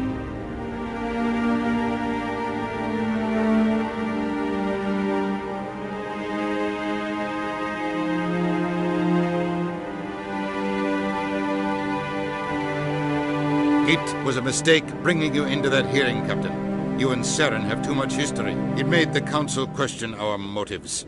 I know Saren. He's working with the Geth for one reason. To exterminate the entire human race. Every colony we have is at risk. Every world we control is in danger. Even Earth isn't safe.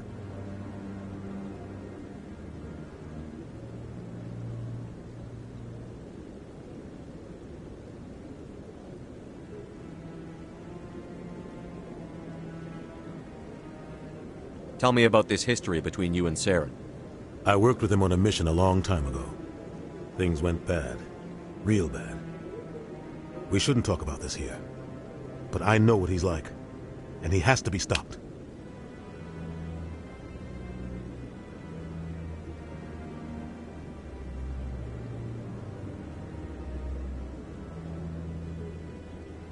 We need to deal with Saren ourselves. As a Spectre, he's virtually untouchable. We need to find some way to expose him. What about Garrus, that CSEC investigator? We saw him arguing with the Executor. That's right. He was asking for more time to finish his report. Seems like he was close to finding something on Saren.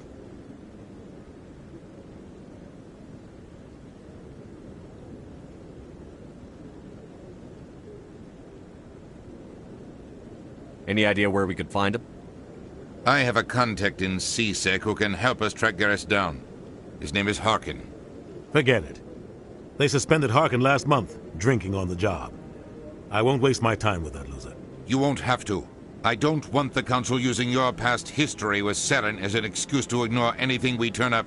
Shepard will handle this.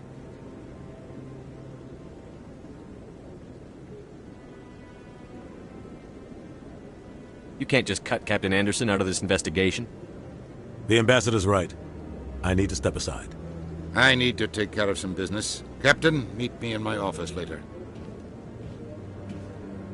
Harkin's probably getting drunk at Cora's Den. It's a dingy little club in the lower section of the wards.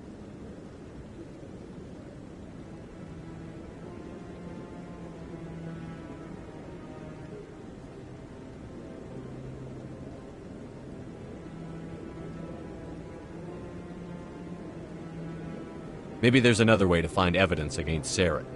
You should talk to Barla Vaughn over in the financial district.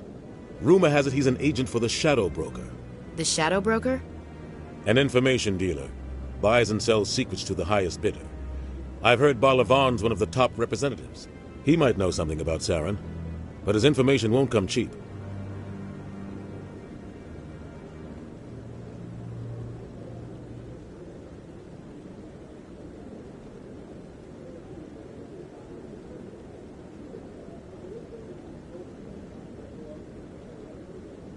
You and Saren have a history. What happened? About 20 years ago, I was part of a mission in the Skillian Verge. I was working with Saren to find and remove a known terrorist threat. Saren eliminated his target, but a lot of people died along the way, innocent people. And the official records just covered it all up.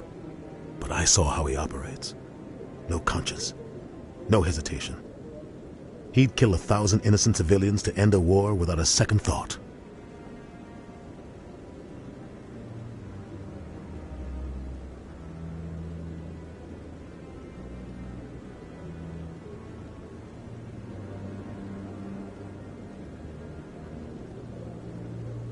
Killing innocents doesn't end wars, it causes them. I know how the world works, Commander. Sometimes you're forced to make unpleasant decisions.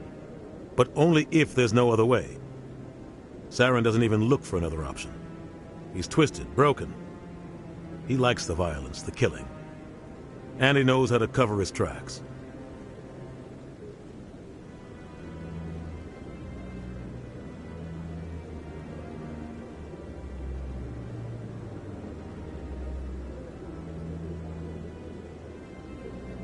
Our ambassador doesn't seem to get along with the Council. He's just frustrated. The Council's always preaching that we need to be part of the galactic community.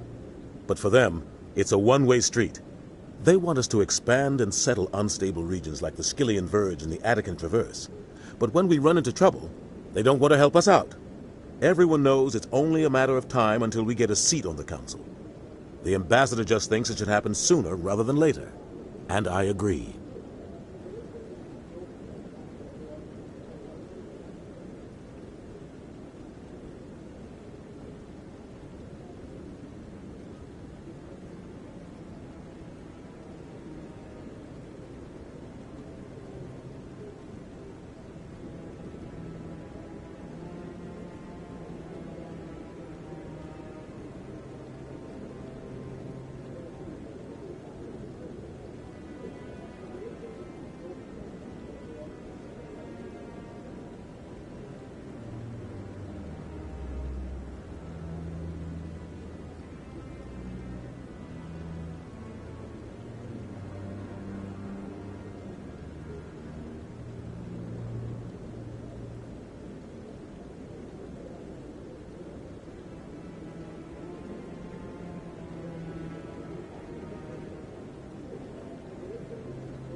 You don't think much of Harkin. The guy joined CSEC about 20 years ago. He's been an embarrassment to our species ever since. Roughing up suspects in custody, bribery accusations, alcohol and drug use. The embassy used to step in when he got in trouble. But I guess enough was enough.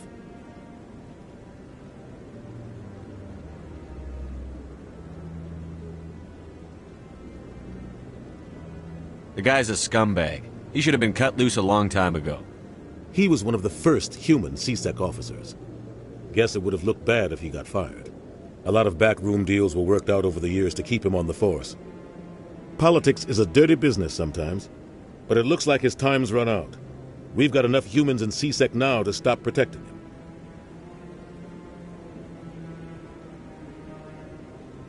I thought this embassy was supposed to help humans. Harkin may be human, but he's also an ass. He's had more than his share of chances. If the embassy wasn't protecting him, he would have been fired 15 years ago. CSEC is better off without him.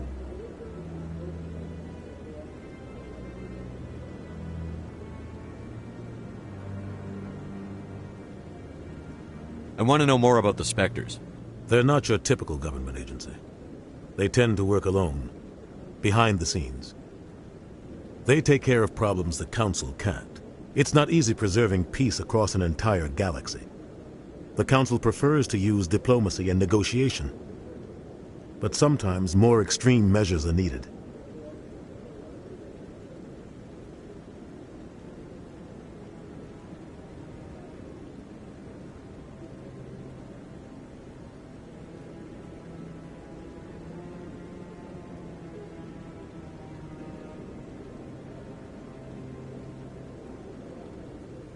How do they decide who becomes a Spectre?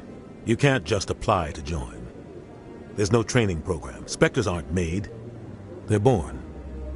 The Council's always looking for exceptional individuals. People who can get the job done, like you. They've been watching you for years. They see something in you. They want you on their side. Nihilus was supposed to give them a final recommendation, but with him gone, things are still up in the air.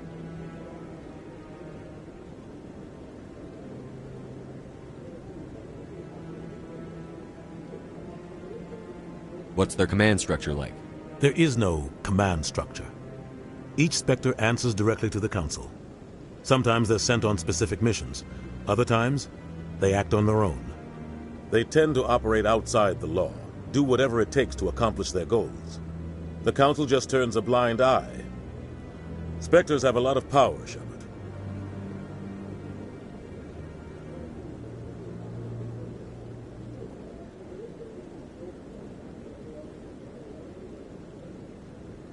They sound like shadow operatives.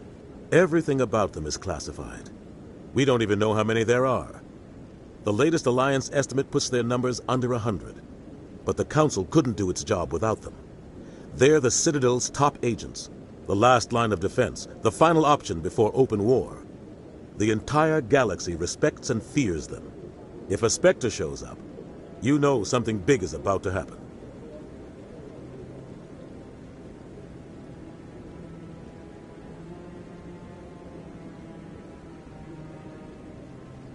What happens when a Spectre goes rogue, like Saren? It doesn't happen often. The Council is careful when they select their candidates. But when something does go wrong, there's usually only one solution. Send another Spectre to bring the rogue agent down.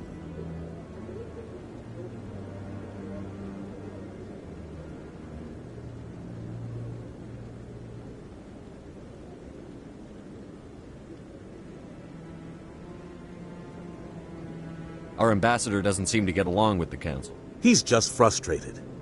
The Council's always preaching that they want us to expand and settle unstable regions like the Skillian. Everyone knows it's only a matter of time until we get a seat on the Council. The ambassador just thinks it should happen sooner rather than later. And I agree.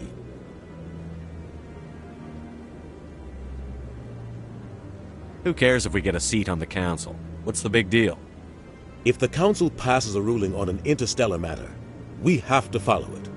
Once we get a seat on the Council, we'll be able to influence those rulings. Protect our own interests. No more jumping through hoops. Take this mess we're in now. If humanity had a seat on the Council, we'd just send the Citadel fleet out to take care of Saren and his Geth. Problem solved.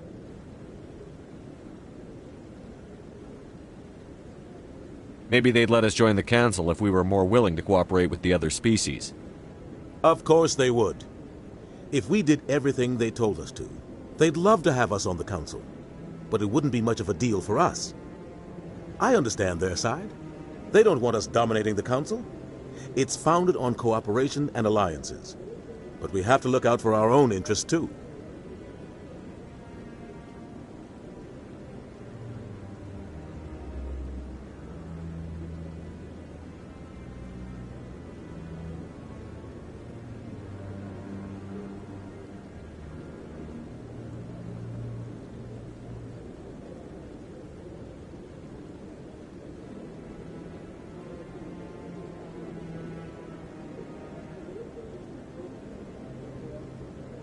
Tell me more about the Shadow Broker. He's a necessary evil of galactic politics. Buying and selling information is a part of the game, and the Shadow Broker just happens to be the best player on the field. Always sells to the highest bidder. Doesn't get involved in politics, doesn't pick sides. A simple system, but it works. He's not a threat to anyone, not directly. He's just a resource we can use, or she is. Or maybe they are. Nobody really knows.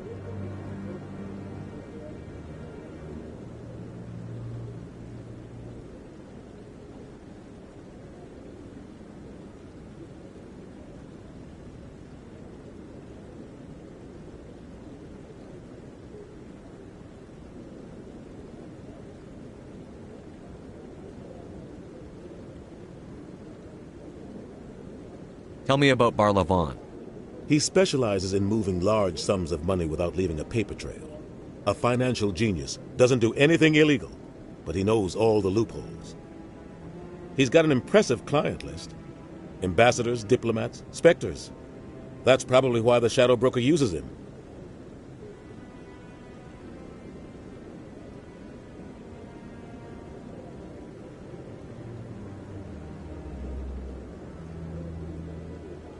I should go. Good luck, Shepard. I'll be over in the ambassador's office if you need anything else.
The Asari were the first species to discover the Citadel.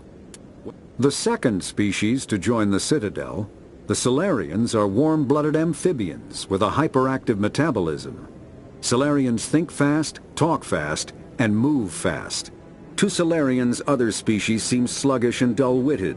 Unfortunately, their metabolic speed leaves them with a relatively short lifespan. Solarians over the age of 40 are a rarity. The Solarians were responsible for advancing the development of the primitive Krogan species to use as soldiers during the Rachni Wars. They were also behind the creation of the genophage bioweapon the Turians used to quell the Krogan rebellions several centuries later. Solarians are known for their observational capability and non-linear thinking. This manifests as an aptitude for research and espionage. They are constantly experimenting and inventing, and it is generally accepted that they always know more than they are letting on.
guy's up to something.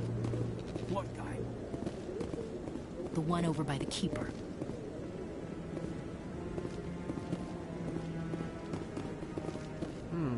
Not enough data yet. What? Oh, no, I wasn't. Never mind.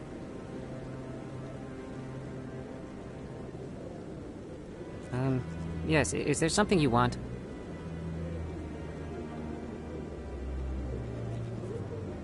Why are you so interested in the Keepers? Keepers? I've got no interest in the keep. Don't get coy. I know what I saw. I'm not so sure I should be talking to you about this. We're just talking. Is there something wrong with that? No. I guess it wouldn't hurt to tell you. I'm using a small scanner to gather readings on the Keepers. So far I've had mixed results. I find it difficult to get near the creatures.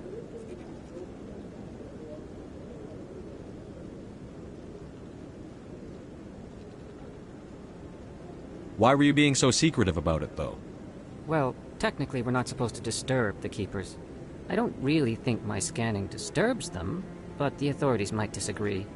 I'd like to do it more openly, but it's not really worth getting arrested over.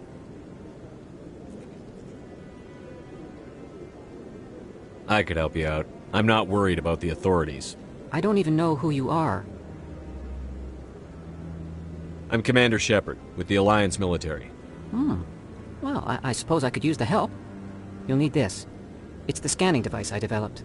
Activate it each time you see a Keeper. All collected data will automatically upload to my database. I'll even send a few credits your way for each unique scan.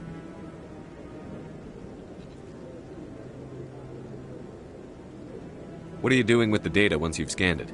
Trying to learn whatever I can about the Keepers. We see them working everywhere, yet we know so little about them. I'm a scientist. I want to know what makes them tick.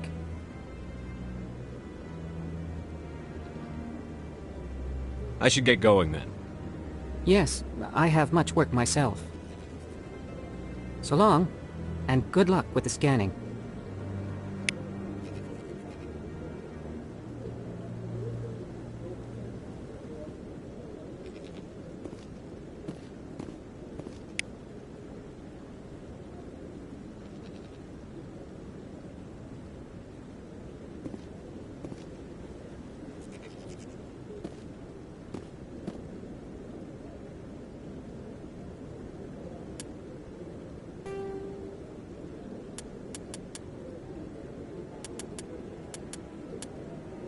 The Volus are the Hanar. When the Asari discovered the Citadel, they also discovered the Keepers, a docile, multi-limbed insect race that seemingly exists only to maintain and repair the Great Prothean Station. Early attempts to communicate with or study the Keepers were failures, and it is now illegal to interfere with or impede Keeper activity. Because they are completely non-threatening, Keepers have become virtually invisible to everyone else. Similarly, they seem indifferent to other species, except for their tendency to help new arrivals integrate themselves into the Citadel. No matter how many Keepers die due to old age, violence, or accident, they maintain a constant number. No one has discovered the source of new Keepers, but some hypothesize they are genetic constructs. Biological androids created somewhere deep in the inaccessible core of the Citadel itself.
haven't spoken to him before. This is the first time I've requested an audience. Commander?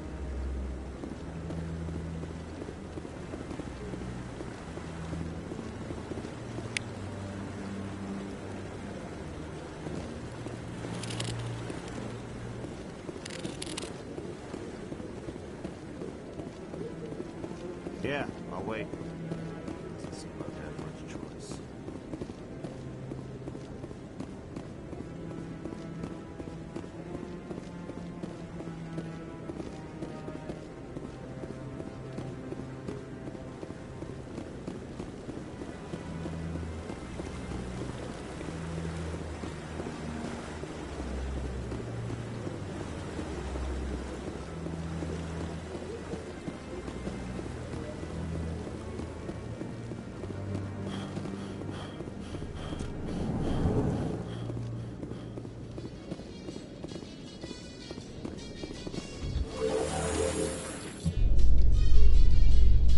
I can't believe the Council ignored all the evidence against Saren. Saren's one of their best operatives. It's only natural they take his word over ours. Oh, so now we just chase leads while this smug Turian runs around with his Geth troopers. That's politics, Chief. I hate politics.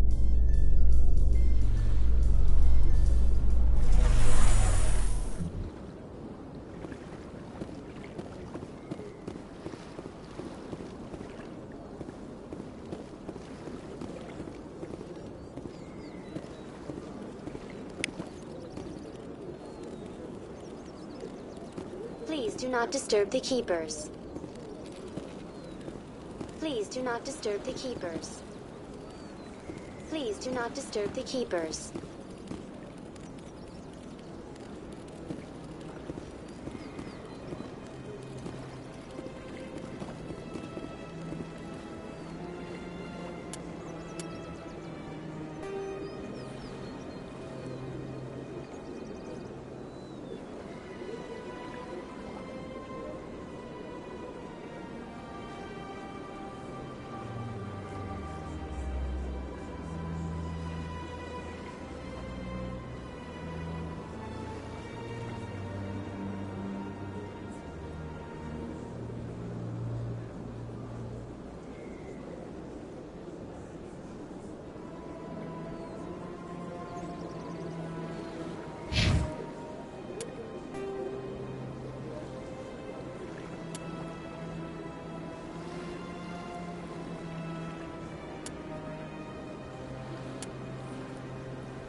believes it has the right to freely in this area. You're creating a public disturbance. It's against Citadel regulations.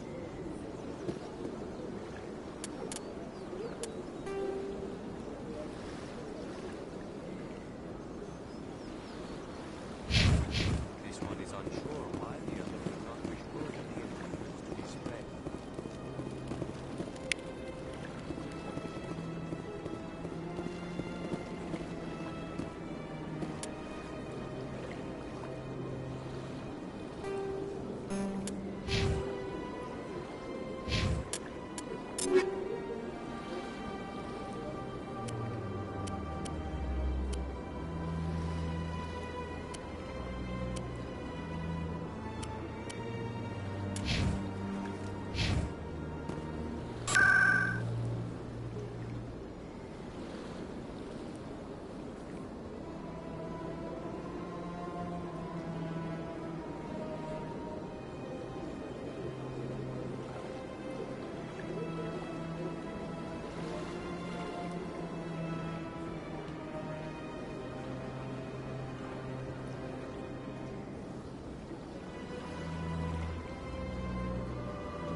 That's him.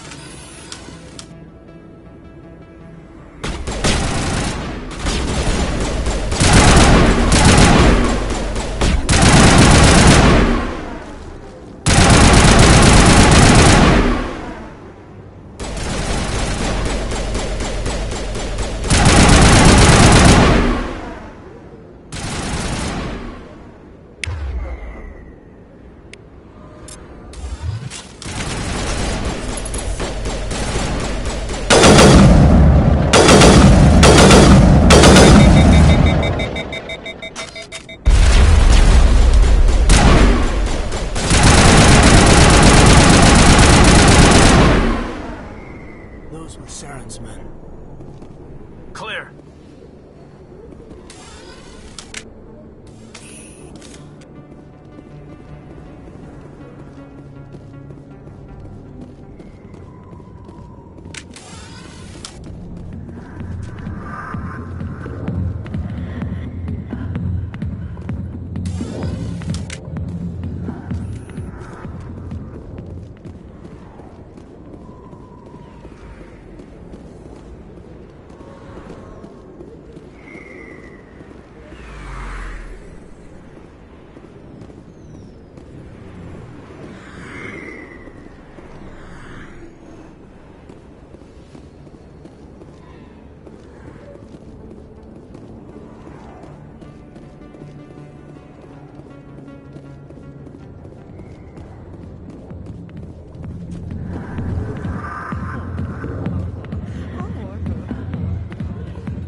Back off, Rex.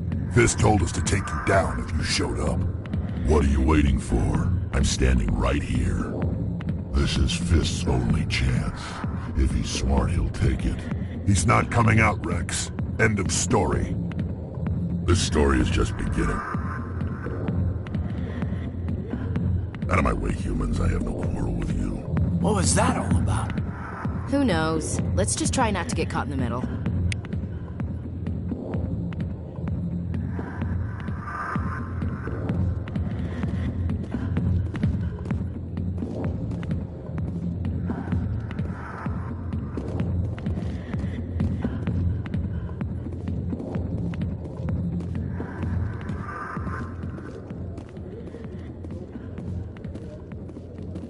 The back rooms are private, reserved for Fist and his friends.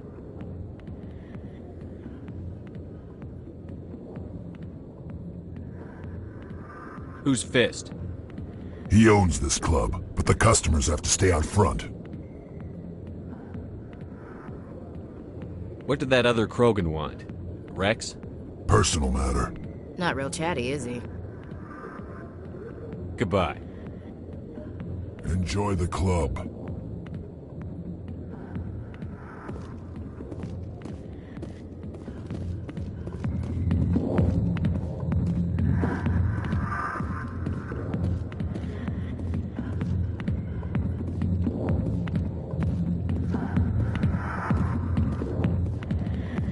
Alliance military. I could have been a Marine, you know. Instead, I joined the goddamn Citadel security. Biggest mistake of my life.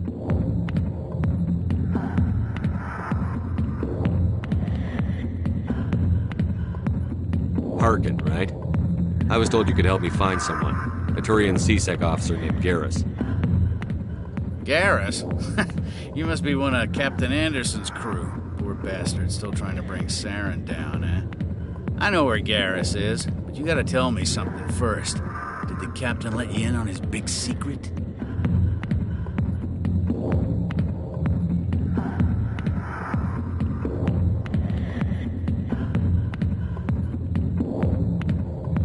I just need to know where Garrus is.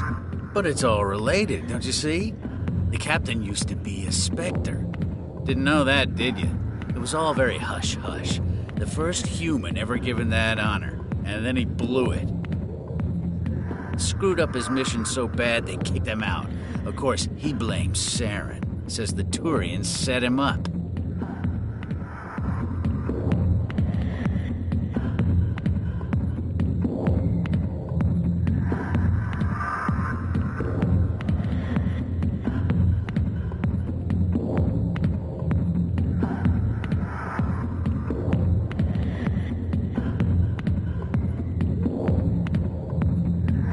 Why'd they kick him out? Have to ask him. I never heard any of the details. Bet it's a good story, though. The hero's fall. Classic tragedy. You said they covered all this up. How'd you hear about it? I spent 20 years working cases here on the Citadel. People on this station love to talk. Secrets are like herpes. If you got them, you might as well spread them around. Why should I believe a drunk like you? Fine, ask Anderson. I bet he tells you. He's too stupid and proud to lie right to your face. Just tell me where Garrus went. Garrus was sniffing around Dr. Michelle's office. She runs the med clinic on the other side of the wards. Last I heard, he was going back there. I'm out of here. Yeah, good. Go. Let me drink in peace.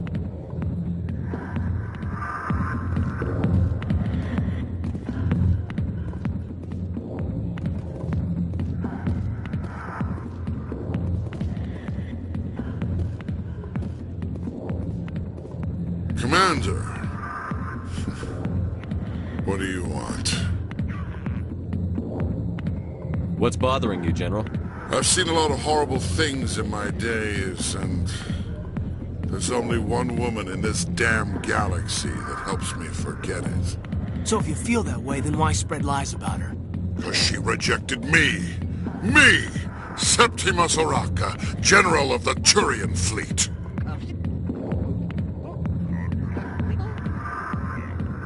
Is she really worth it? There must be other women. It's not just any woman I want.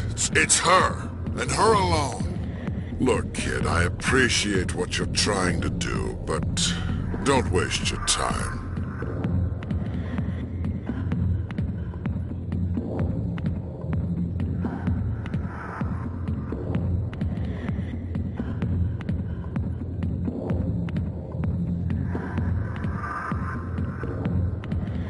You need to start acting like a general if you want to beat this. I spent all my life acting like a general, and what did it get me? Huh? No, those days are over. I'll just be what I am. A tired, lonely, worn-out soldier.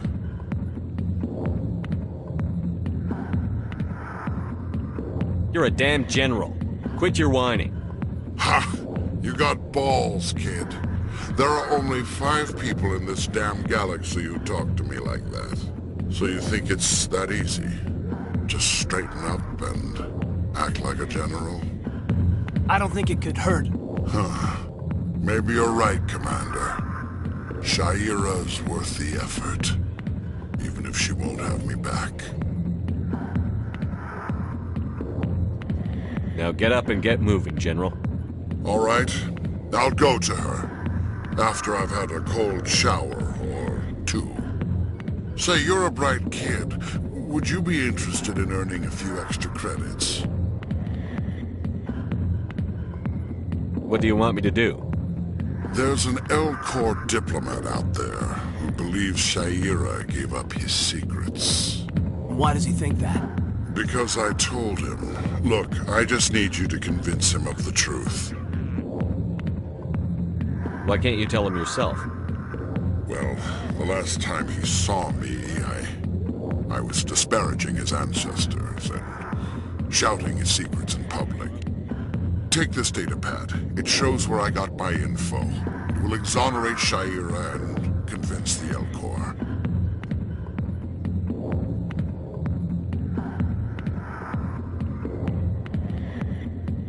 Who am I taking it to, and where is he? His name is Zaltan. He's an L-Corps diplomat. He's over in the embassies complaining about Shaira. Well, here's to soldiers acting like soldiers. Thanks, Commander. You know, you might make a good general yourself one day. Hard to imagine a general like that getting so upset about a woman. That's because you don't understand women.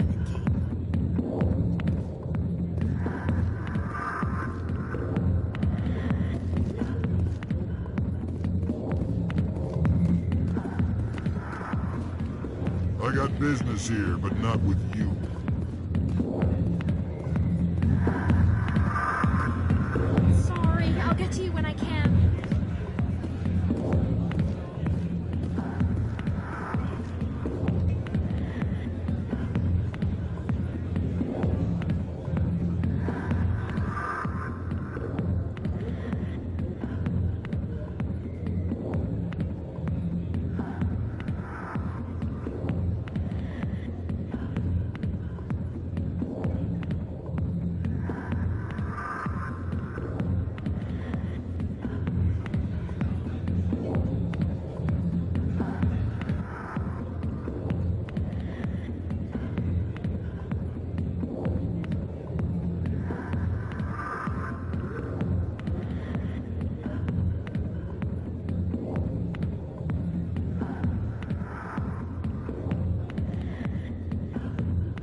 Why didn't Captain Anderson tell us he used to be a Spectre?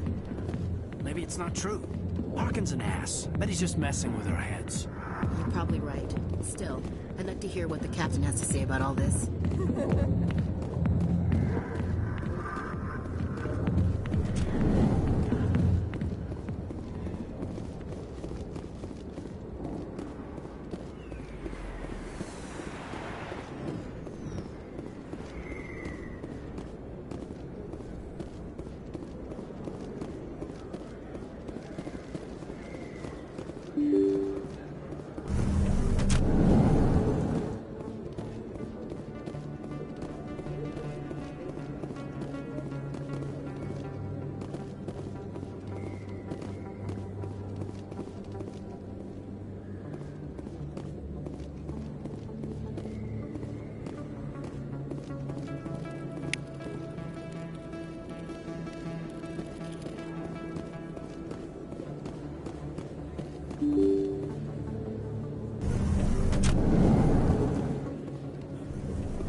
Commander Shepard? Excuse me, Commander Shepard!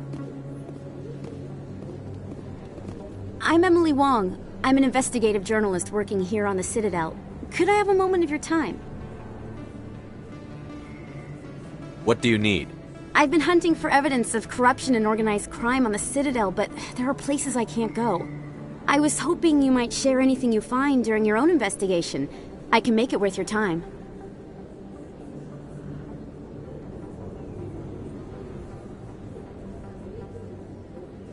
How do you know that my investigation is going to uncover anything you need? You wouldn't be investigating if it weren't big. And if it's big, it's something I'd like to hear about.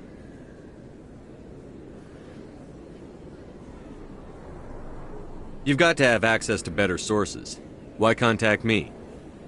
I'm using every source I can find, but I think I've got a better shot with you. According to your file, you survived back on Akuz when everyone else in your squad got killed. If anyone can find the worst elements of the Citadel and live to tell about it, it's you. How do you know I'm investigating anything here on the Citadel? I'm a good journalist, Commander Shepard. Word gets around. No promises. But if I find anything relating to your case, I'll inform you. Thank you, Commander. You won't regret it.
big place. That your professional opinion, sir?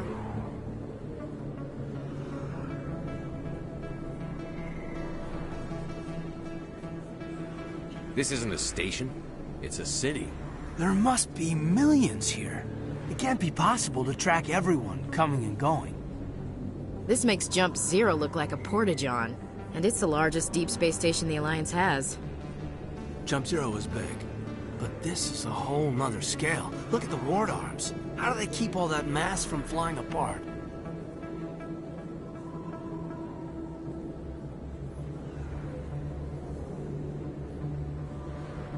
The Council represents more races than I thought.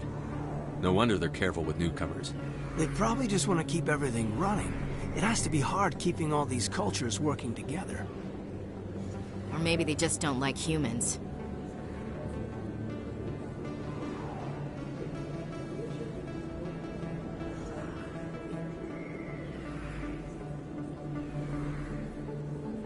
Why not?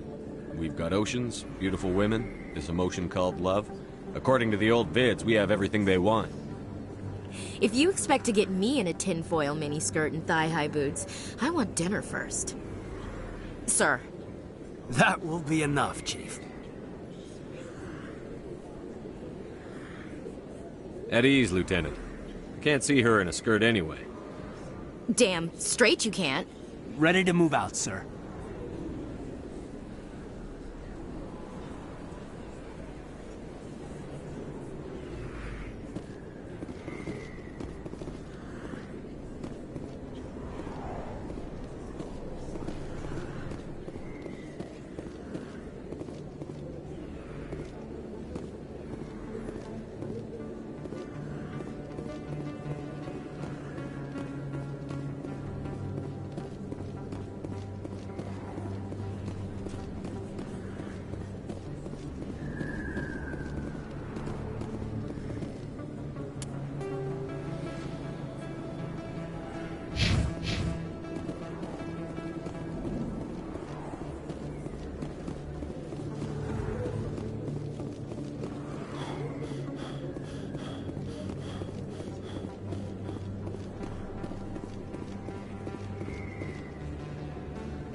I know it was you. I remember your face.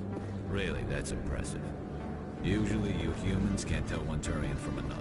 This was the place. Now, are you going to give me a refund or not? Do you have your proof of purchase?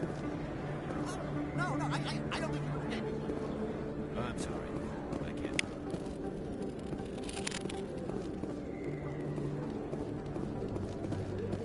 Best place on this ward to buy upgrades. Is that really? Wow. It's you.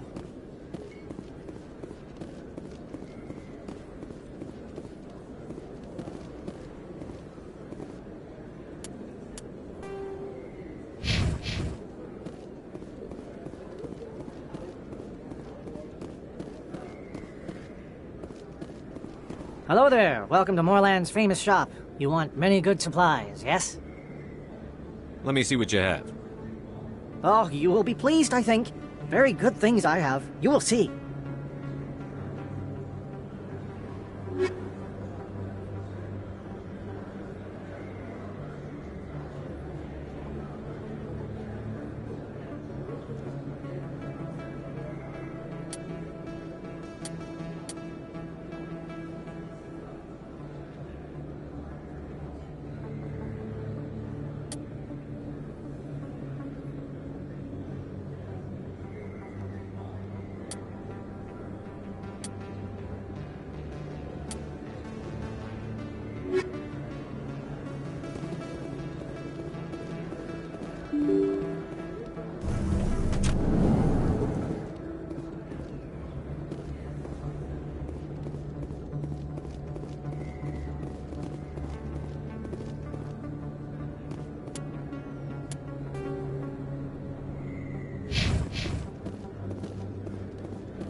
that really... Wow, it's you. You're Commander Shepard, the hero of Eden Prime. I am so honored to meet you. Nice to meet you. And you are? My name is Conrad. Conrad Werner. They say you killed more than 100 Geth on Eden Prime. They say a lot of things. I was too busy killing them to count. Hey, I know you're probably busy, but do you have time for a quick autograph?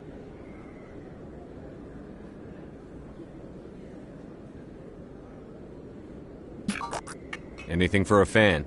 Here. Thanks. I really appreciate it. My wife is going to be so impressed. I'll let you get back to work. But next time you're on Earth, I'd love to buy you a drink. Thanks again!